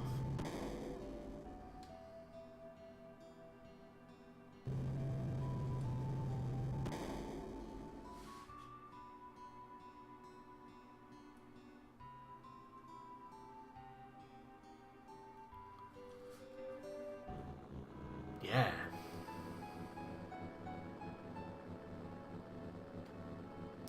To the condor of the fort.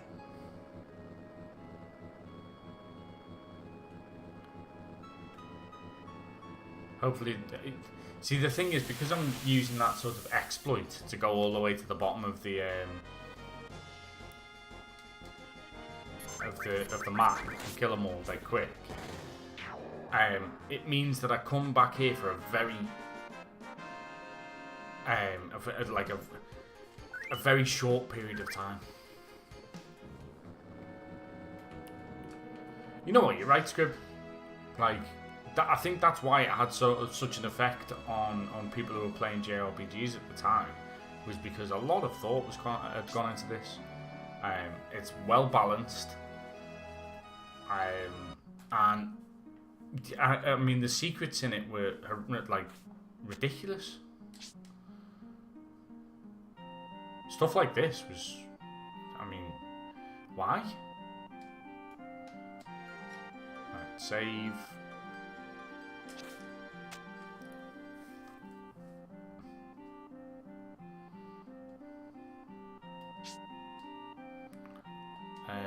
Yeah, we'll get some rest on.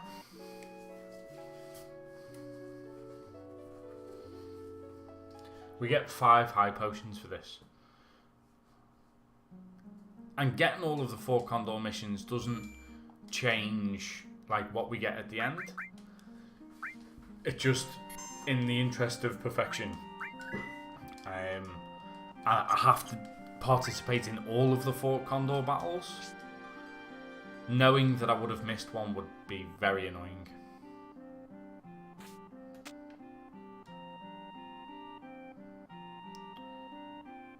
Yeah, that's another thing as well, is that, I mean, admittedly, some of these are even updated.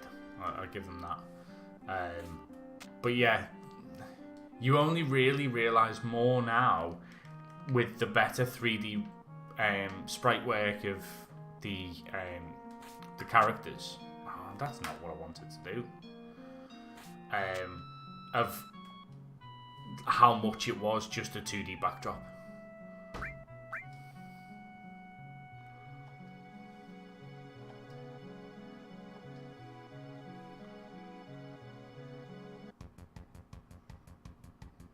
Okey-dokes.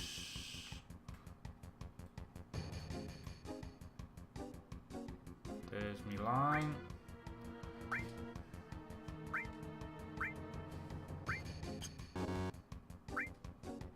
I can't send him somewhere. Okay.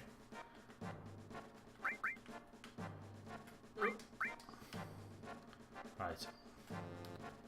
All the way down there, please.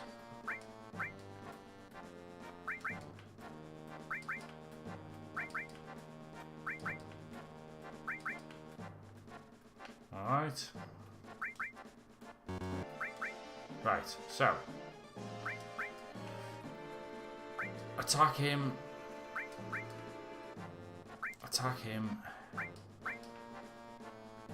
Move down there. Down there.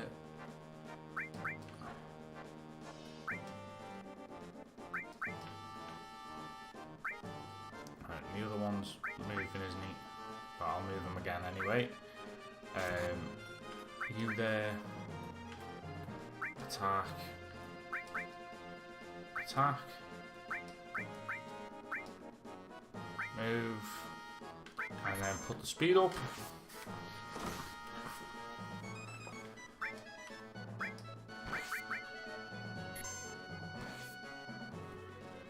Don't know why I have to tell him to continue to fight.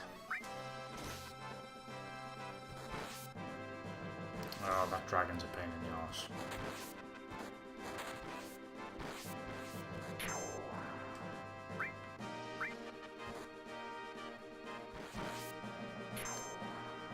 Okay, all of them need to get down there.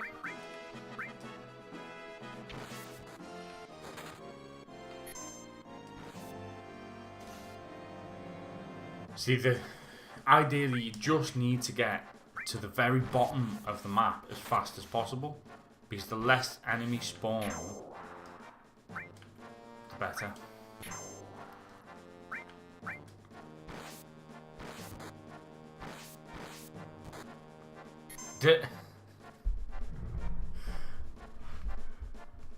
Oh, let me see. You in the general? Give us a minute.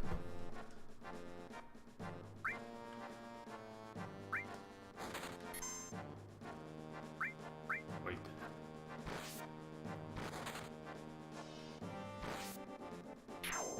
There we go. Fucking game over. Let's have a look.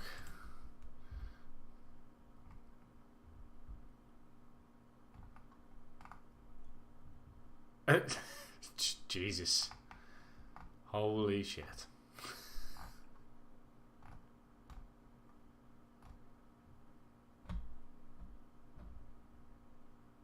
I know. That picture that's on your Discord script is fucking hilarious, mate. Try not to wah. Wah. Yes. Theo, are you still here? Do you want a link to the Discord? In fact, Scrib, do you want to drop a link to the Discord in the chat for me, please, mate?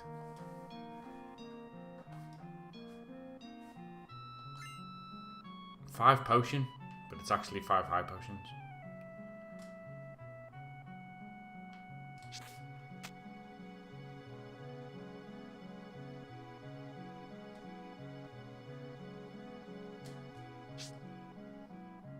Thanks, man. At some point, I'll make a moobot command for it, but I haven't really used moobot since we were doing Pokemon. So yeah, anybody in the chat who wants to join my Discord, feel free. You're more than welcome. Place is starting to get a few people in there. It's nice to see Commander Rabbit on the Discord again. We haven't really seen him for a while. Well, I haven't.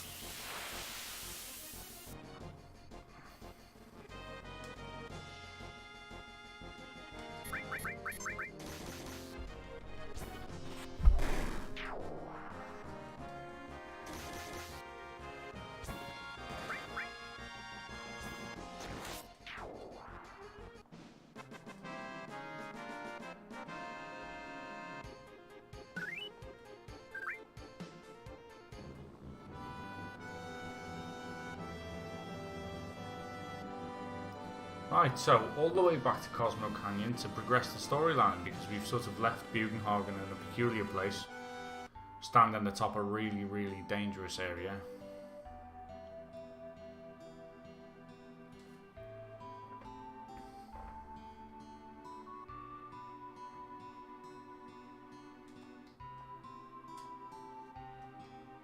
Can I not use the dolphin anymore?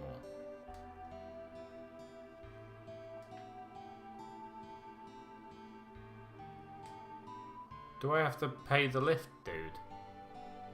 Really? God damn it.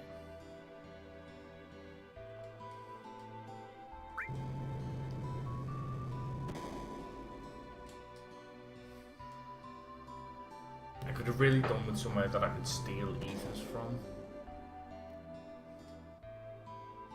Because I really need that cash. Cosmo Canyon's got a load of stuff I need.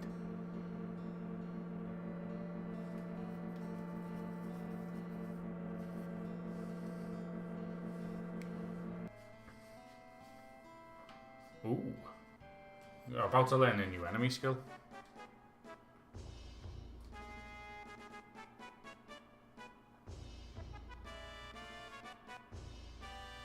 Which will be a bonus.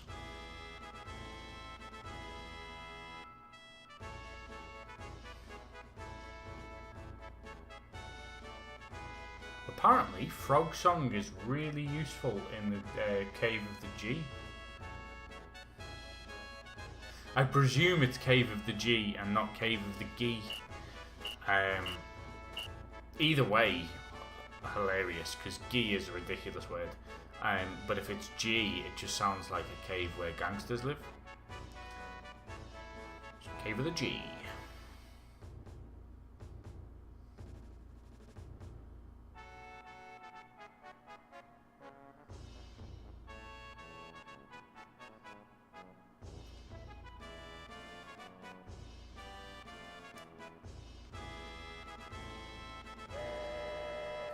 Okay, all the way back to Costa del Sol for potentially the best song in the entire game.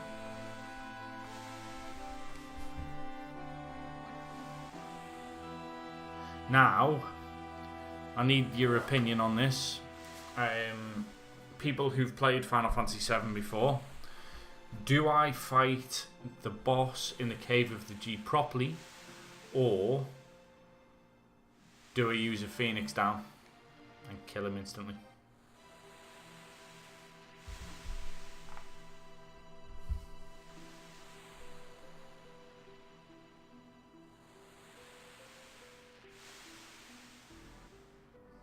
Well, I'd say Phoenix down. Use an X potion. Because if you use an X potion, then it's got a 100% hit rate. Whereas a Phoenix down has a 1 in 4.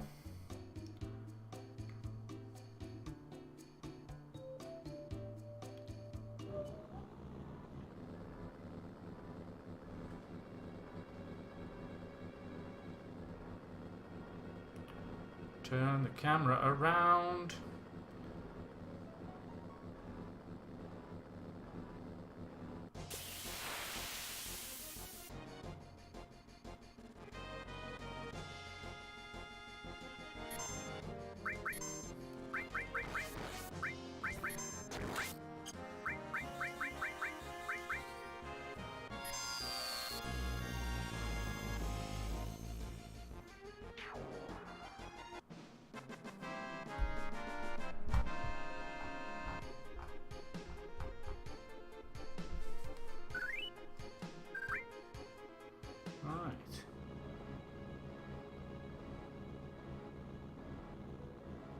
Just think, we're only halfway through the second continent of a 4-continent game.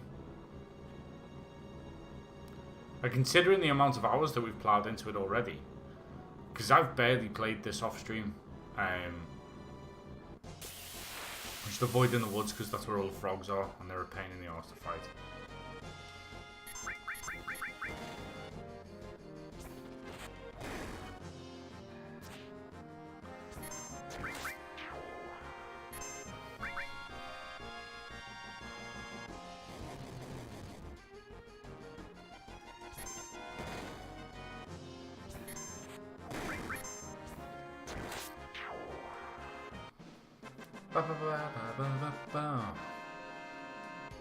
But to be fair, like, at the moment there's very little in the way of perfect game stuff that I have to do.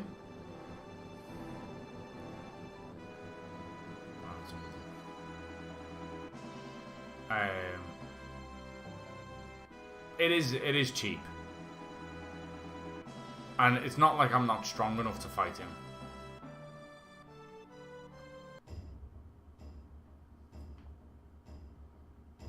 I'd be very surprised if it took me long to fight him.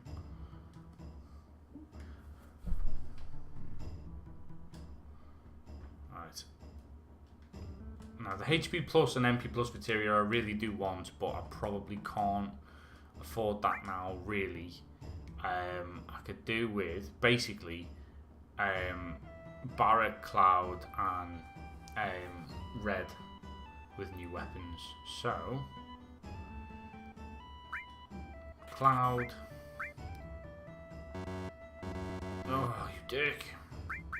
You dick. Okay, sell. I might have to sell that other transform. Fuck it. And let's see what else I can sell. Potions are not something I need. Don't pay me enough money.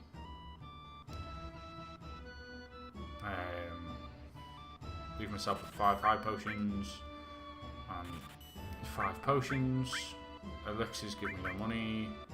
Phoenix downs I need. Ah, here we go, right? TS bomb. Give me 1 gil. What the fuck? I need to keep all of the sources.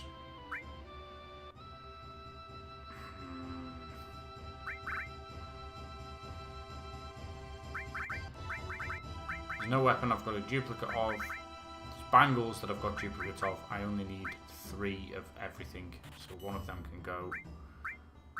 Mithril armlet, I can get rid of 2 of them.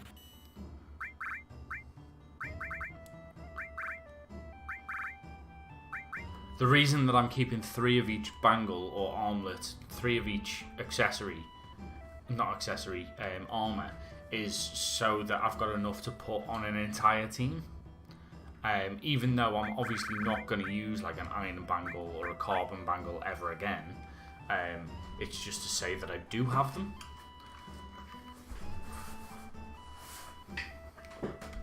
As daft as that is. Alright. Okay, so buy. So I've got the butterfly edge, I need the heavy vulcan, silver Brett, silver armlet wise. So I've got 2, and I need 1 more. There we go. That should. What I should really spend the rest of my gil on is the rest of the party's gear. Yuffie.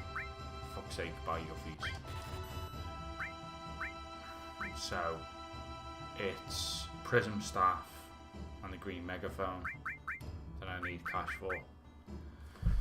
Okay, let's equip up.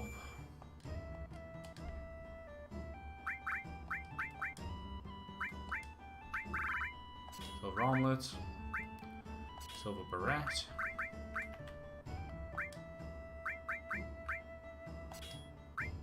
silver armlet.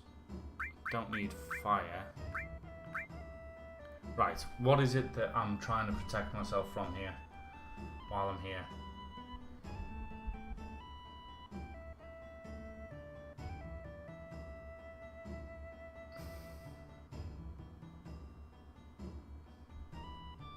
Okay, basically, what do I want to protect myself with?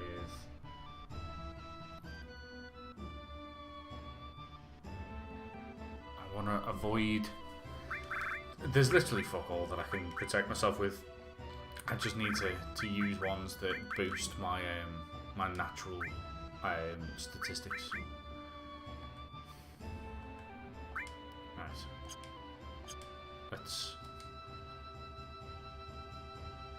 Let's get all of the team in here. I can't get all of the team in here, can I? Because they're all around the campfire. Forkert.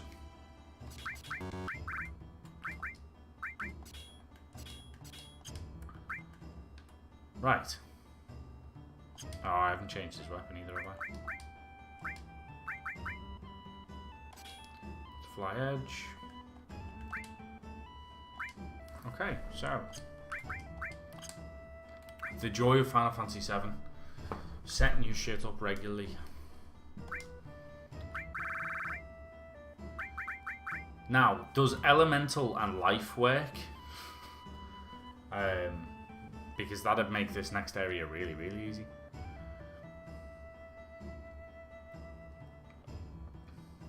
What are they weak to? Holy and restorative. I wonder.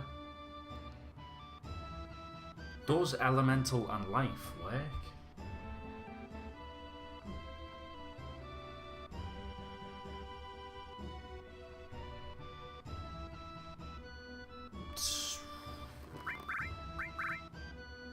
No, I'm not going to do it. So, he's going to need cover and long range, I know that much. Also need to have all some sort of hard hitting materia.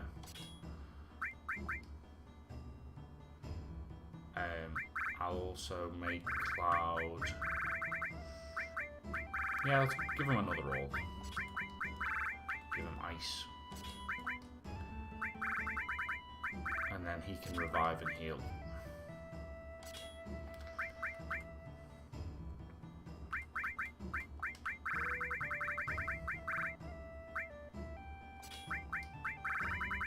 Enemy skill.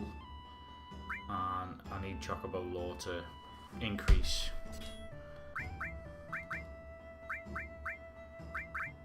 Or do I? No, I don't. Fuck that.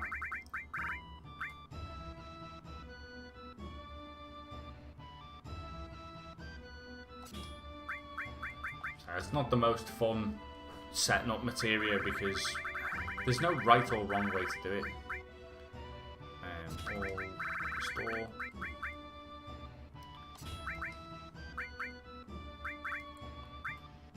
I'll do elemental and fire.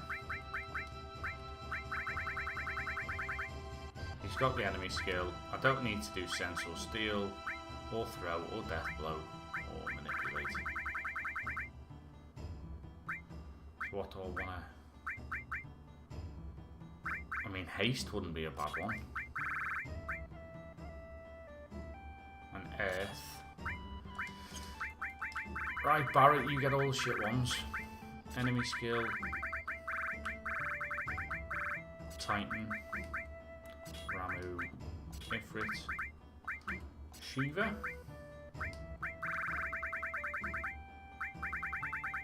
And then I need lightning. Poisson. Right, they're all shit. And manipulate. There we go. Okay. Let's use a tent. Tent.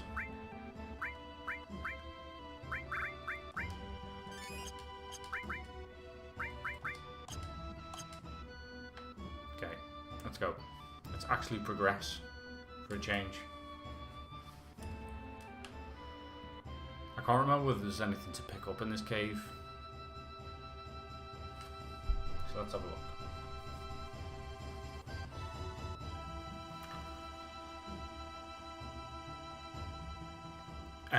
But apparently, yeah, we want to use frog, the frog enemy skill in here. Sorry, Bjorgenhagen.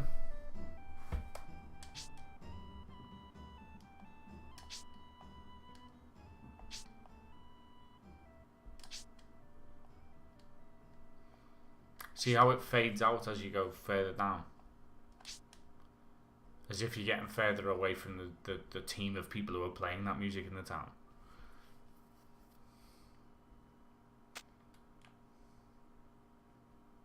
Cave of the G.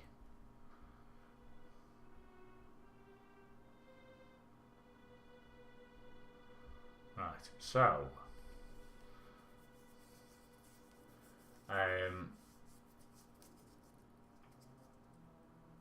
one of them casts, one of the undead that we fight here casts death sentence, which we need to learn in both enemy skills.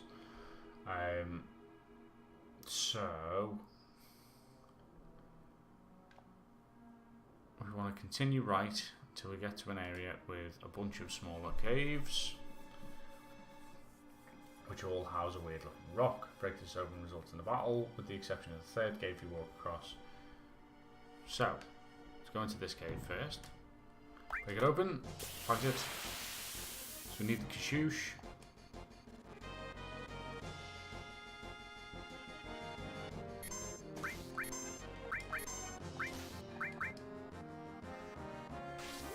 Yes, he's finally got a gun back on his arm. For someone renowned for carrying a gun on his arm, that's a necessity, really.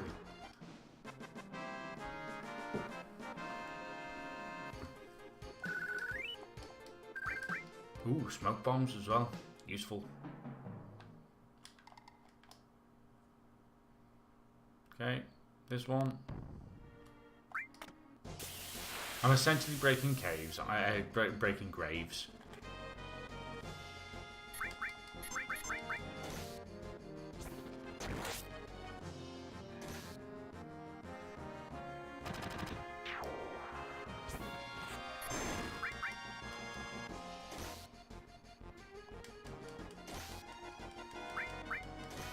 Smash them.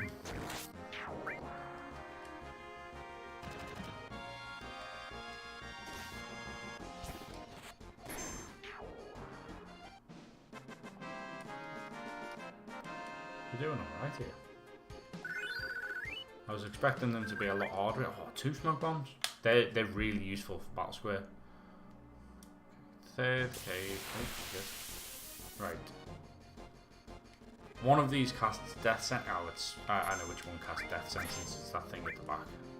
Right. Attack him. Maybe to see whether he killed it or not.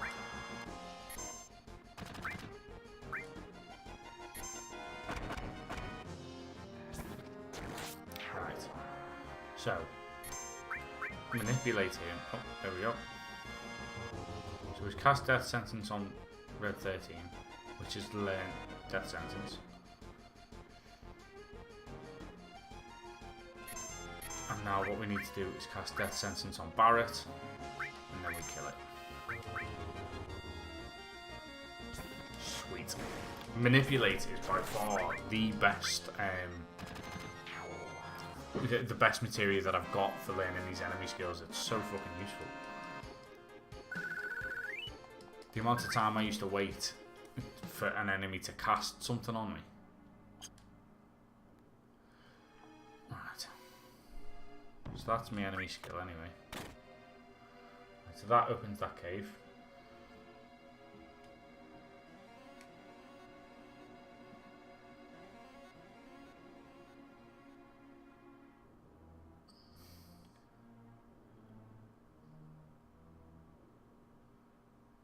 Right. Need to go to the upper path and get the added effect materia.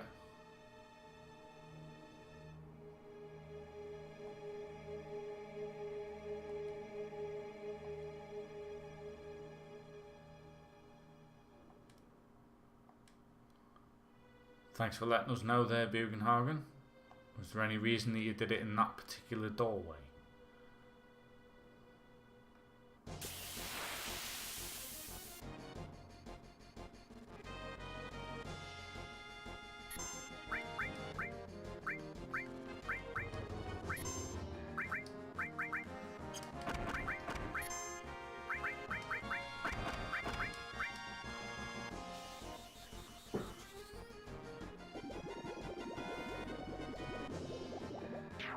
Yep, deaded. Such a strong... You know what, right? With this guy that I'm about to fight, the boss fight here, there's certainly... Using enemy skills, I'll absolutely fucking waste him.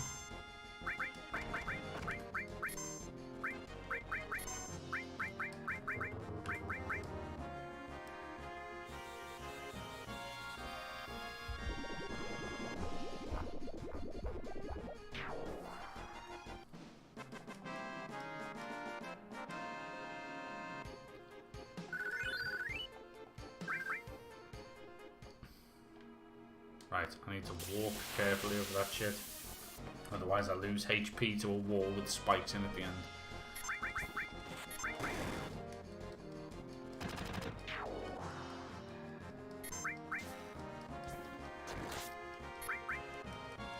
Do with heals, really.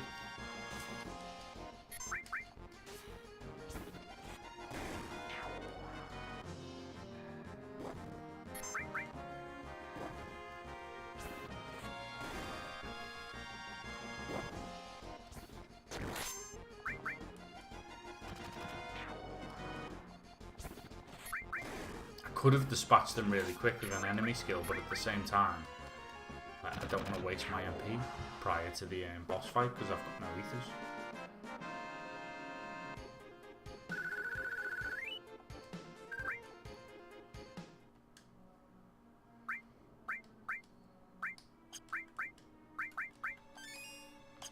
Yes. Right. Walk carefully over goo. Which direction am I going now? Okay. Carefully walk over golden substance on the floor. If you run over the goo, head down.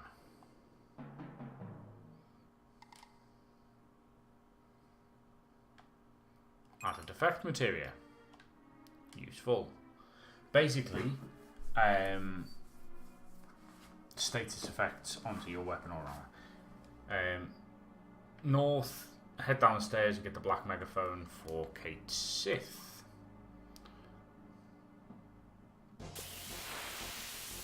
Ouch.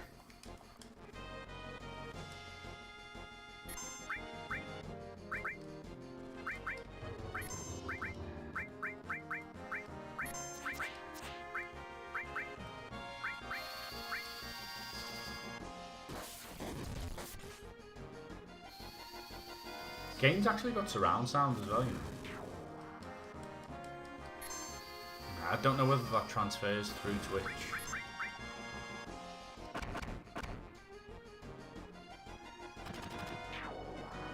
I mean, it does appear to on OBS. Obviously, my mic comes through both left and right speakers, but when I'm looking at my desktop audio levels... Shit.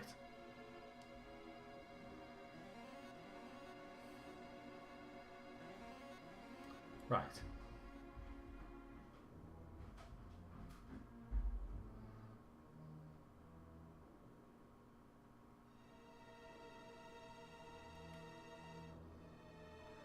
Oh, I see where I'm going.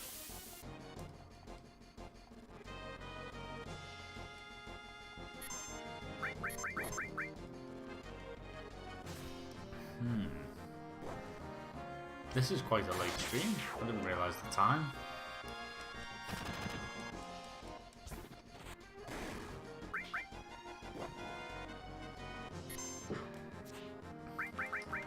Fuck it. Tackle on them all.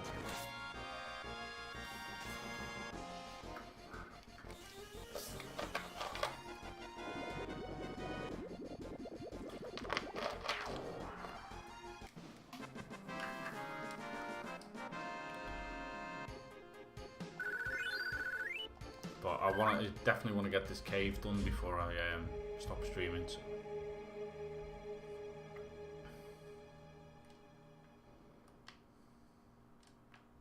No, I don't want to go to the next area. So, north and get that chest. Ether. And south and get the black megaphone. So, where does that put me? Megaphone and ether.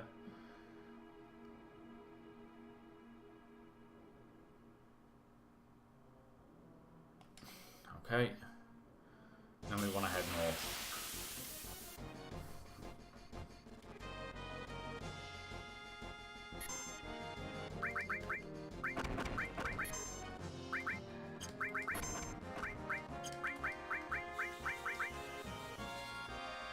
We've got like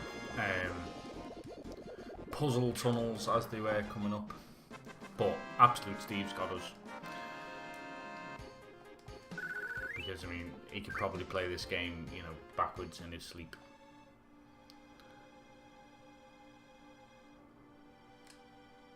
Fucking hell, Bugenhagen, nobody cares.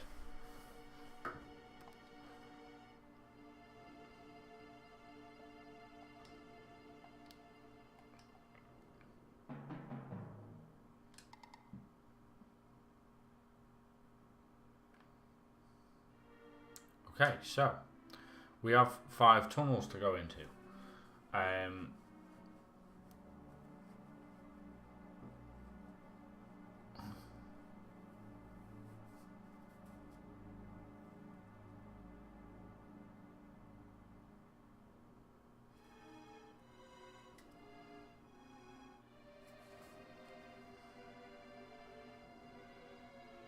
No way.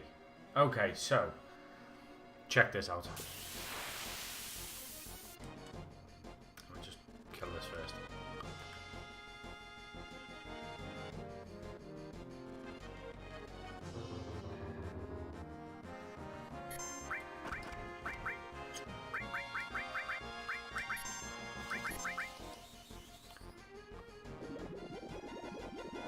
Death. So basically, there's an X potion in a chest down the right hand path. I'll explain why I'm choosing this path now for anyone who hasn't played the game. So, the left and the right tunnel, the far left and the far right tunnel, are connected in a loop. The middle tunnel is a dead end. The left tunnel is the direction we need to go. The tunnel between far left and the middle is the tunnel we need to go into. And the tunnel on the right hand side of the centre leads to an optional chest. Going through this brings this enemy up, which is an absolute pain. But frog song renders it completely useless.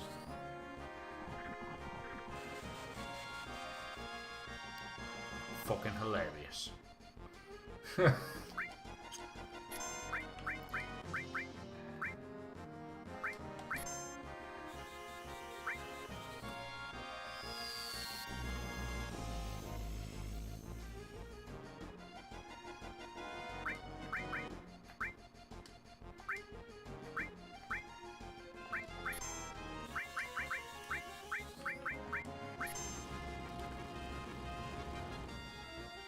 That's amazing.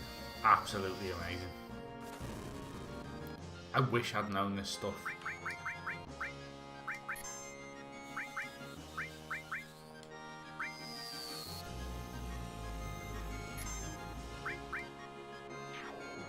No way.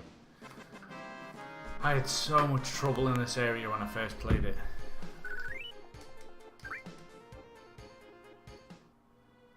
Absolute Steve's just a fucking legend.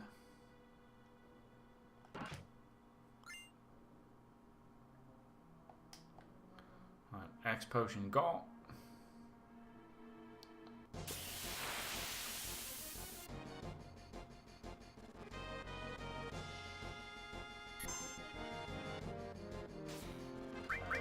I should have done something about that while I was there.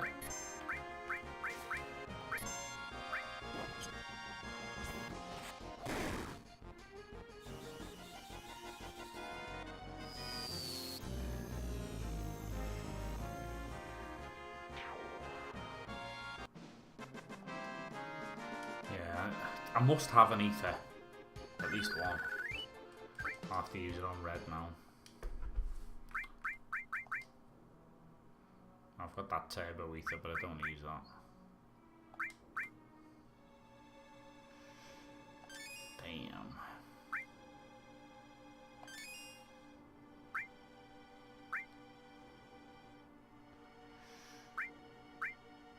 Yeah, that'll do. Cloud doesn't need his HP. It is MP anyway, really. No, not that one you did. This one. Frog song, that stinger. There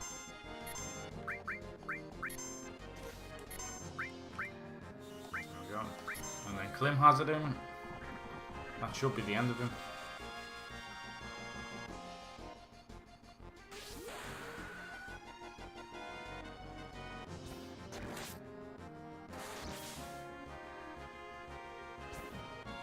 No. Oh shit. No, just use normal magic.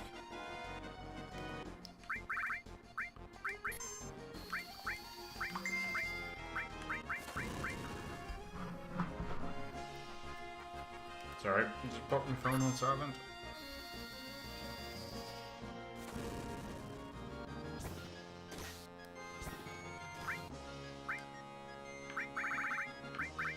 So good to essentially waste it as a frog, considering how harsh they were.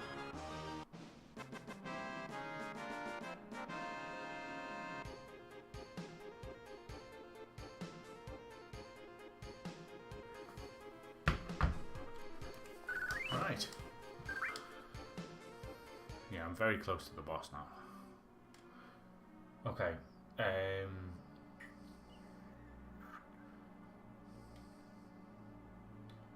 Follow the last path and explore the lower left of the screen.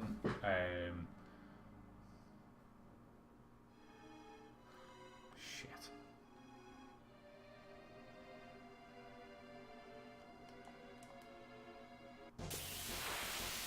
Damn it. No, that's alright. Fight them, no bother. One hit. Amazing.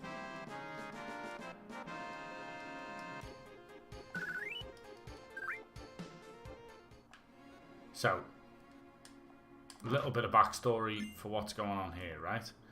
Is that Nanaki, or Red 13, the dog that's with me, he believes that when the village was attacked his mother fought basically to protect him and the village, and his dad ran off because he was a coward, presumed dead.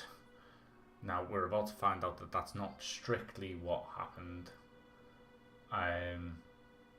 Just bear with me while I work out where I'm going. Fairy ring. Yeah. Still got another stinger to fight, and then very nearly at the boss.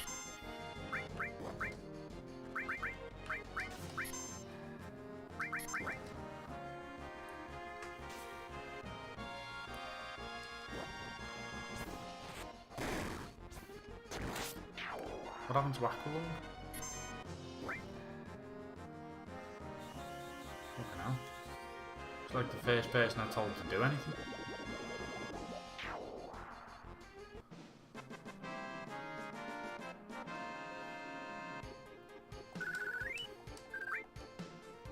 Starting to get the Kashoosh now, though I might be able to buy everything once I get upstairs. We get 3,000 gil from the boss fight, so.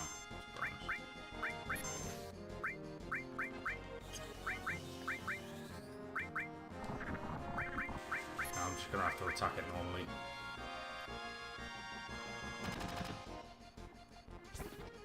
Unfortunately. As much as I don't want to just fight it normally, I want to get through the fight quickly. I just can't spare the MP.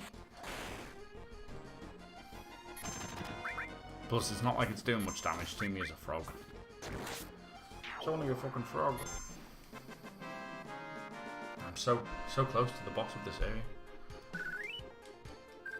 But I think I am wildly over-leveled for it. So. Alright, that's all of the chests in this area. That's heals. Right.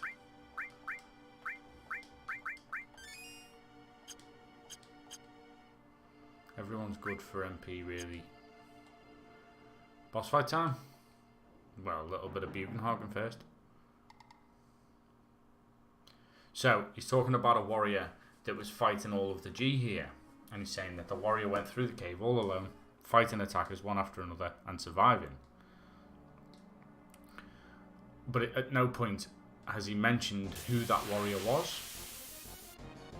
The G were essentially trying to take over Cosmo Canyon, and Red 13's species, or his tribe, were tasked with the protection of Cosmo Canyon and the people who were studying the planet. Now he's the only person left. At this point, we fight a boss.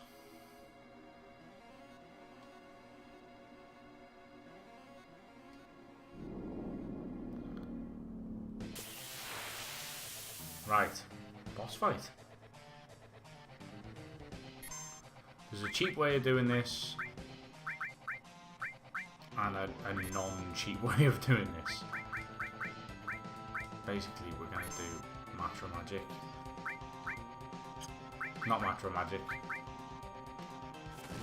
Boss music is boss.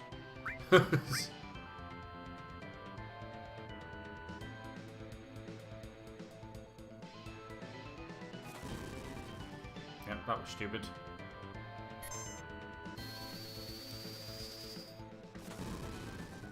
Okay, shouldn't use fire. Shouldn't use beta.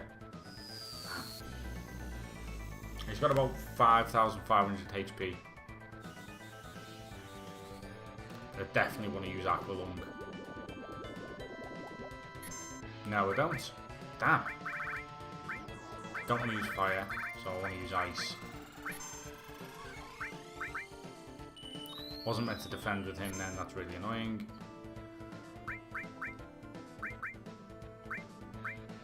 I want to use beta. As daft as that is, because it does heal the fires, but it doesn't heal him.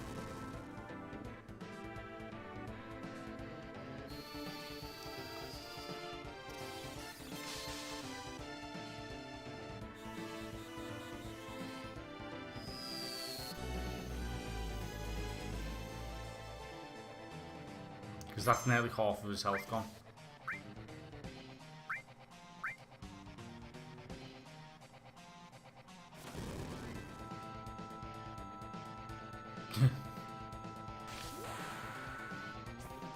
Whenever you mention Jethro Tull, I always think of the iPod advert. I don't know why.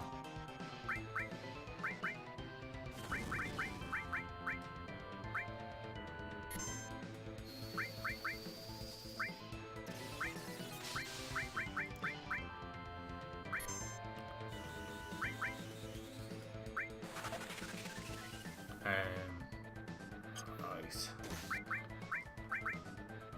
Carry on using beta. Both of them.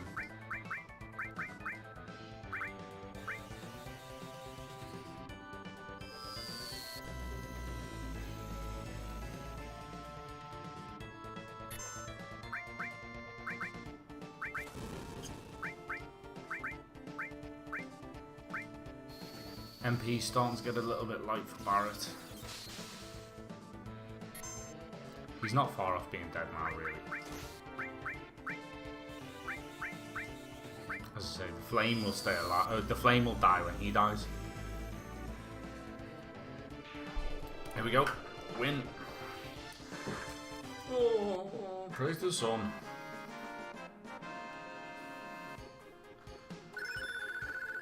Ooh, leveled up all.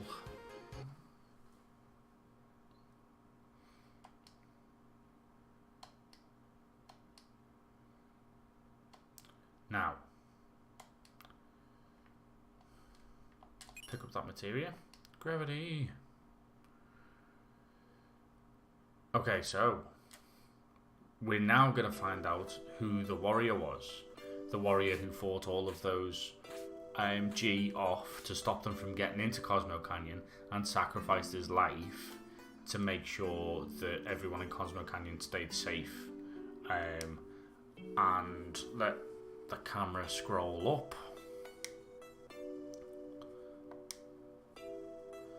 Unfortunately, the G use arrows that cause petrification. As Bugenhagen will see, it was Red 13's father, the one that he thought was a coward who ran away. He got hit with that many petrification arrows that he became stone.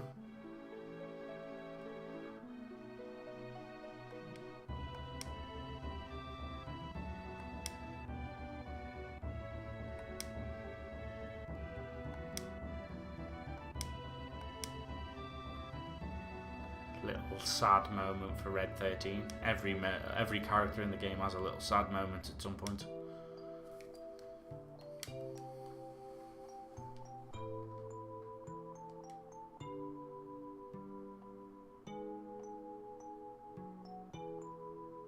And Red 13 had spent 40 odd years thinking that he'd ran off like a coward.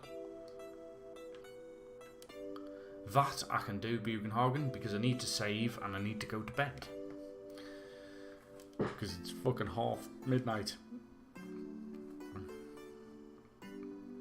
And I have children that don't respect personal space when you're trying to sleep.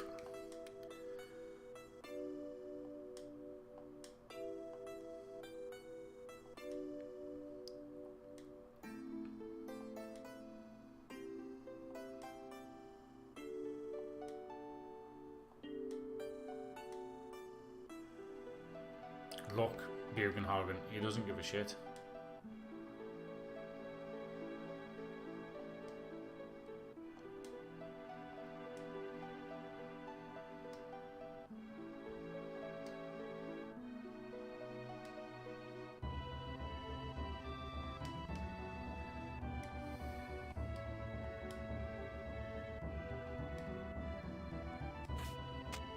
He's like a kid, isn't he?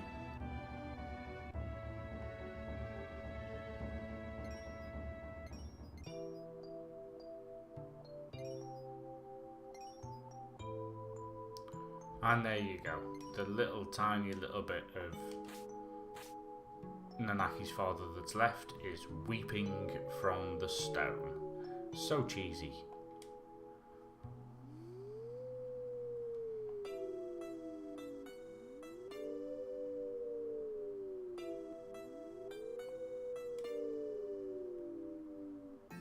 Okay, that's enough now. Come on, let's go.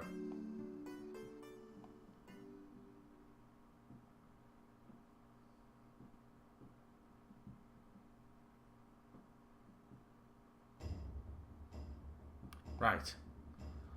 Be done with the dialogue, because I need to go to a rocket save point.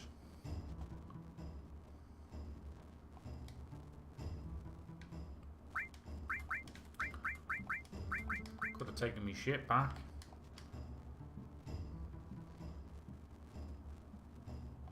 Go and save, go and save, go and save.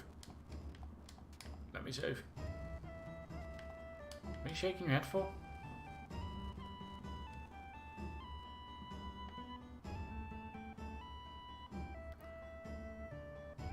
Right.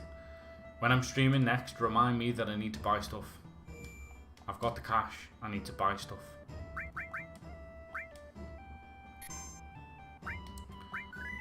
Okay. That's it, folks. I'm all done.